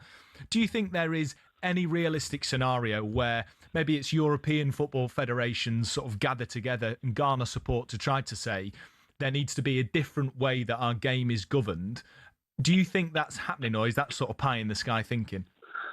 Yeah, there was a little Democrats calling on UEFA and the FA to withdraw from FIFA. But I mean, it's so difficult to do that. They're all things about it's Olympic recognition of football. FIFA is part of the Olympic family. If you're going to cut yourself off from that, you're almost looking at a kind of breakaway Super League type thing, which I think is so difficult. I don't think anyone would even contemplate trying it.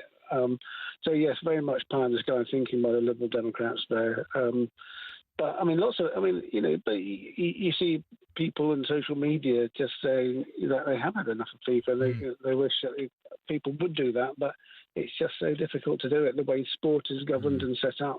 You'd think kind of FIFA have such an easy job in a way, and I know that's a blanket statement, and of course managing FIFA would be an incredibly difficult job, but all they've got to really do is get the focus on the football, which, billions around the world absolutely adore the beautiful game, but whether it's halftime shows and whether it's photo opportunities with heads of state or hydration breaks, there is this fatigue amongst football fans with FIFA. Can you see, Martin, a world where whether it's Portugal, Morocco, and the next World Cup, do you think that, it's going to be all over as well, it's going to be celebratory games in Uruguay. Do you think that these hydration breaks are going to continue and the things that really frustrate football fans that kind of want that purist game being played, do you think those things are going to continue? I think there's a good chance that a lot of what we've seen will continue while Infantino remains as president. So, i.e. for the next World Cup. I do think that whoever comes after him will hopefully have learned that just do not chase the money all the time. Yeah. That's what this is. That's what's caused all this. It's this, the ticket prices for the World Cup. Everything just seems to be about maximising the amount of money they could squeeze out of fans, and that's been really, really damaging. And the whole thing about, for example, like Club World Cup and manipulating the entry rules to get Lionel Messi there in the first place. It's just, I think fans are sick of it. And if Infantino hasn't learned his lesson, then I'm sure whoever takes over from him will try and get back to basics a bit. And as you say, you're right, hydration breaks, they're terrible. I wouldn't be surprised if Infantino tries to keep them in for the next time. At all. I know, and that's a sad state of affairs. I fume just thinking about it. But maybe there's a chance, Martin, that Infantino gets a promotion outside of the game. Do you reckon there's a chance he'll be General Secretary of the UN?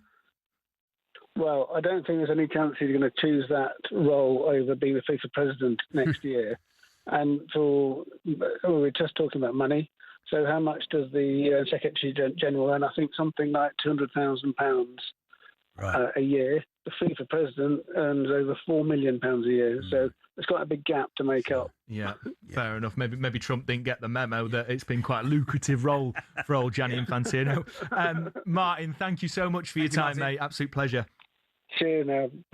That's Martin Ziegler, the chief sports reporter at The Times, breaking that news regarding the Norwegian FA, as in his words, sticking their head above the parapet, standing up, in my opinion, for the good of football, putting that complaint regarding the interference from Donald Trump, Infantino, FIFA, etc. Right, you're listening to Hawksby and Jacobs with me, Max Scott, alongside Charlie Baker. It's on talkSPORT in partnership with Toolstation. First stop for everything for the job from 7 a.m. Monday to Saturday. Start strong, start it right. First stop, Toolstation.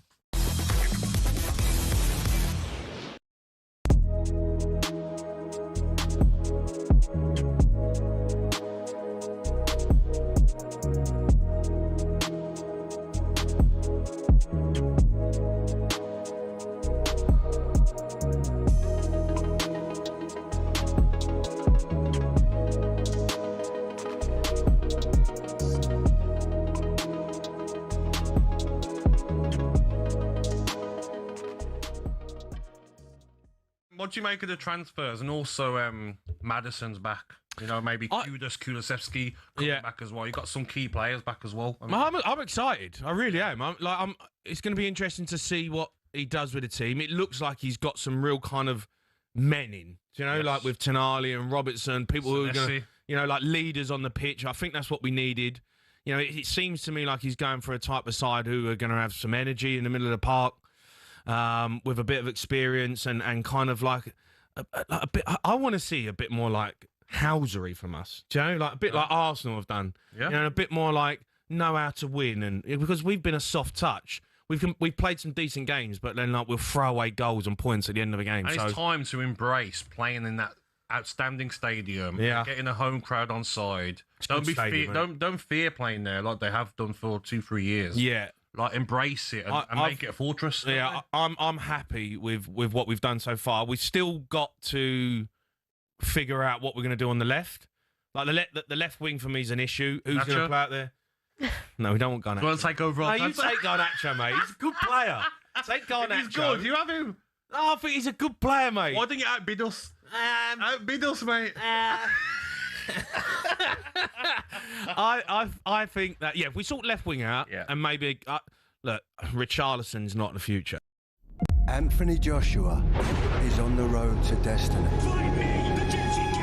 But first, there is danger. Prenga, 20 wins, 20 knockouts. And AJ knows, one moment, one mistake, one punch will change history. AJ is back. But there is danger before destiny.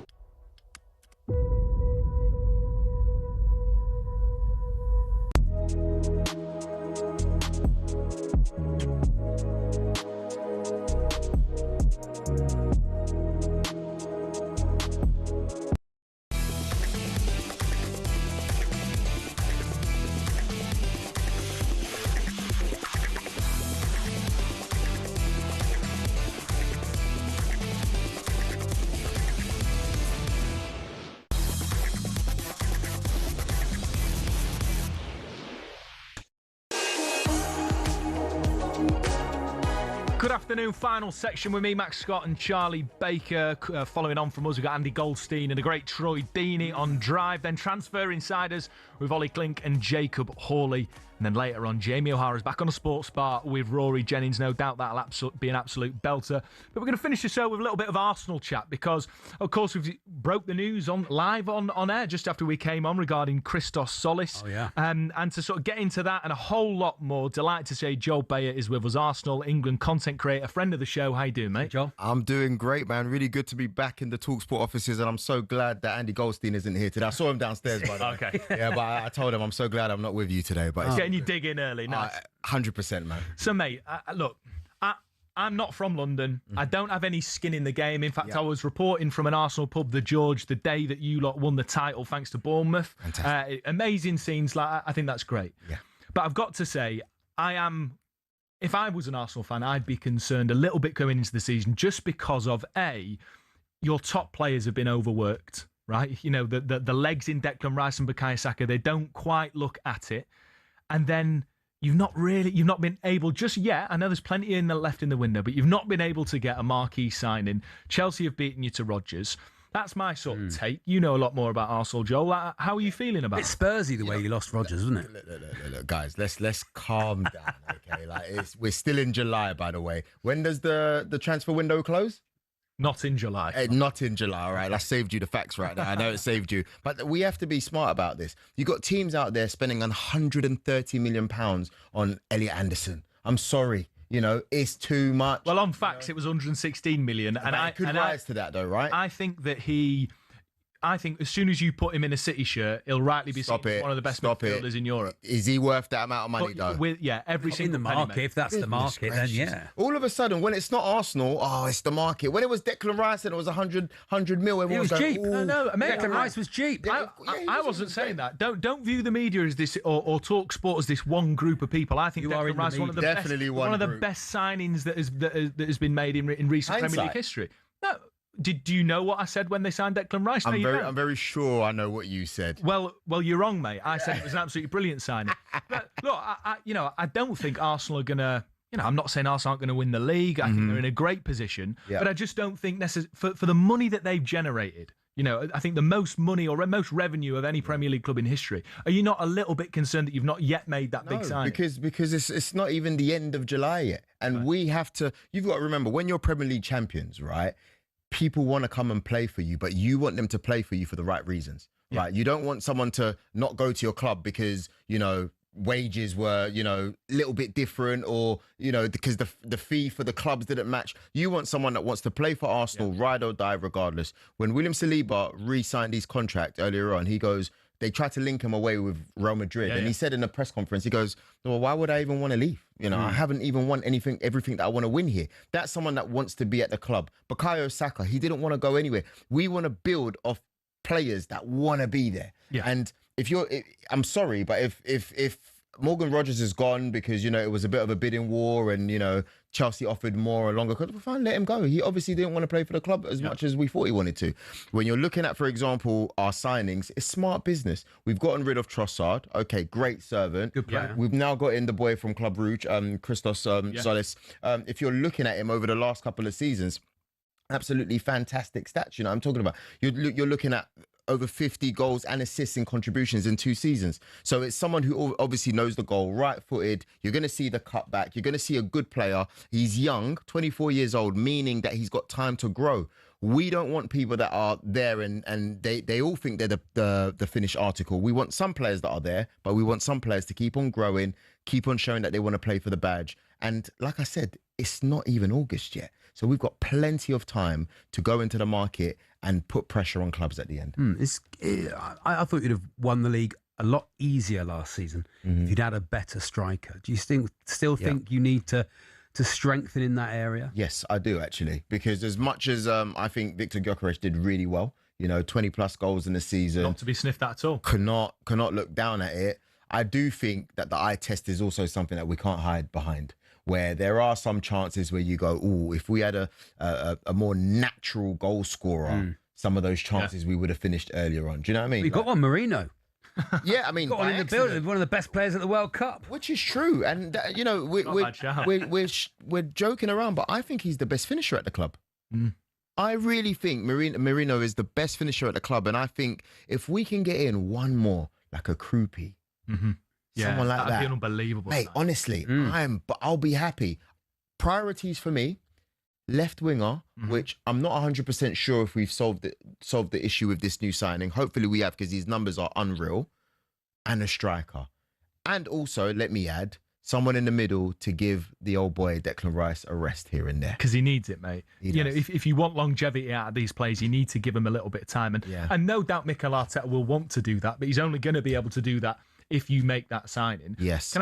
Can I just ask about John Stones? Because for me, I wasn't particularly happy when the World Cup squad was announced that John Stones was in there, because at the time he played 8 minutes of Premier League football, and I thought it was an injustice to Harry Maguire, who I think's done really well to rebuild himself at Man United.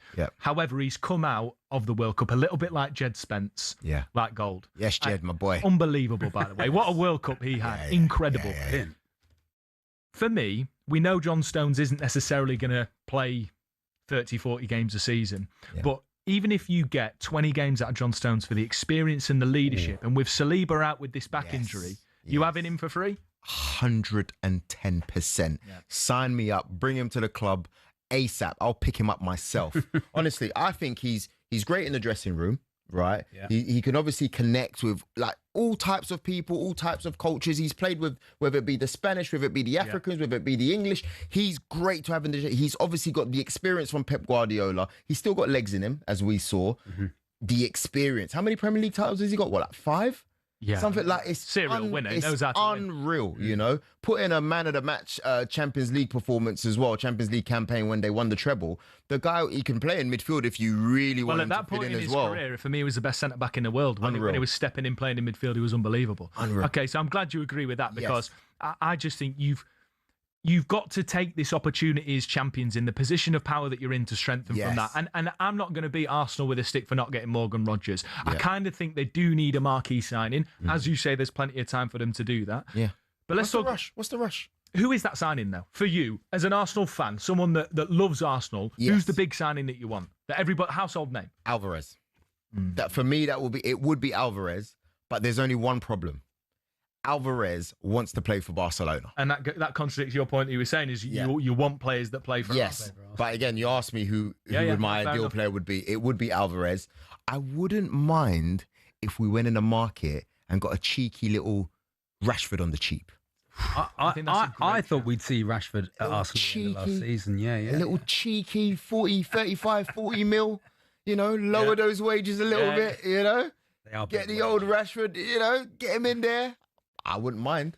Well, you know, and who knows what's going on inside the mind of Marcus Rashford. Maybe the relationship with Michael Carrick can help rebuild a bridge between him and the club. Yeah. But you get the feeling that he understandably wanted Barca. Yes. I think that'd be a great signing for Rashford. What's a good season for Arsenal next? It's winning the league. Winning the league again. We have Champions League, going one stage. I would love that, if I'm honest with you. But I think every year the league is the priority. Yeah. And what about no league, but the Champions League? Wouldn't be a bad season, would it? Wouldn't be a bad season. I'll take that. You know, just to shake things up a little bit. Never won that, have they, Arsenal? Please. We're not here for that. We're here to talk about transfers. But yeah, like I'm saying, shake it up a little bit. But I would think that we should win the league. Reason being is because I was talking to one of the lovely producers outside, Erin, and she was saying she was a bit, maybe, right? But I said, listen, when you look at the teams in the Premier League, everybody else is rebuilding. Yeah. I think Chelsea, they're going to be really good in a couple of years, by the way, because I think if they stay with Alonso, they've got a good manager. Yeah. You know, so you got them, you got obviously Liverpool are rebuilding. United are getting a little bit comfortable, but they've also got Champions League football, so they need to buy, a few players, especially Premier League proven players, otherwise they're going to sink. You've got City, they've obviously, with Maresca, rebuilding. So I think Arsenal, we're the only team that's 100% stable. Yeah. I actually think our noisy neighbours, Spurs, are going to finish in the top 7 next year, you know? I think without a shadow of a doubt. Rich from Lincoln says, before we go, how about Ivan Toney for Arsenal? You know what? I would take him. Because if you've got Gyökeres, Marino, and Ivan Toney, all 3 different types of strikers. There's enough goals in there to win you a title, surely. I mean, we're going to get a few pens, and that's true. Who better to score them? Joel, just last from me, I was listening to breakfast this morning, and Gabby brought up. I know you've had a few ding dongs with Gabby. Is he you not on brought holiday? up your opening fixtures: Coventry, Villa, Chelsea, Sunderland, Brighton. With Saka and Rice and Saliba potentially not playing a role in the first few games of the season, Gabby's got a point, hasn't he? Those first 5 games are going to be tough for you lot. I don't listen to anything Gabby says.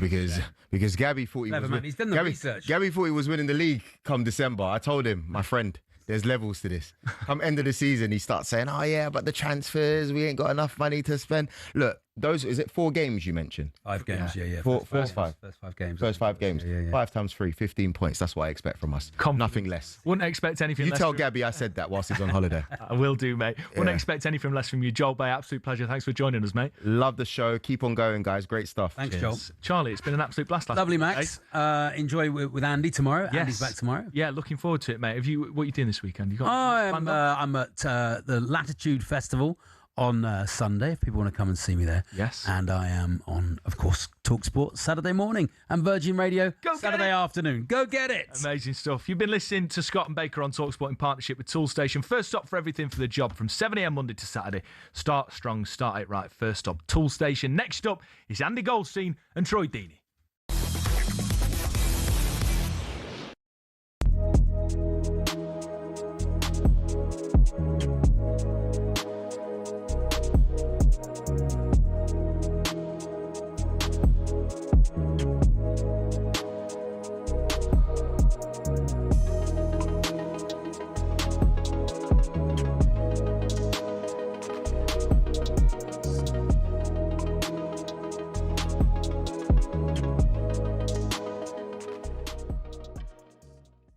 obviously you've got Kai Havertz, who was missing for most of last season. He's back and available and can play either as your centre forward or off your centre forward, which again shows a little bit more congestion in that kind of attacking midfield role. So I think when you zoom out, bigger picture, the squad still has enough. It has a lot of depth, but I think the reason there's a bit of nervousness around the Arsenal fan base right now is because we see an opportunity. We win the league for the first time in 22 years. Manchester City have lost Pep Guardiola. He's moved on. Maresca's a great coach, but is he Pep Guardiola? I'm not sure he is. In fact, I'm certain he's not. You look at Liverpool, new coach starting the project again. Chelsea under Alonso. Really good coach, but they're going to need time. Man United are not quite there yet. There's an opportunity for Arsenal to not just consolidate, but to take another step and dominate for a period of time. And I think that's why there's a nervousness around this transfer window. Last year, it was about, can we do the business to get us over the line? We've done that. Now it's about, can we do the business Champions League? Yeah, to consolidate our position and to dominate. And I think that's why people are quite anxious at the minute. See, why can't all the Arsenal fans be like Harry? You know,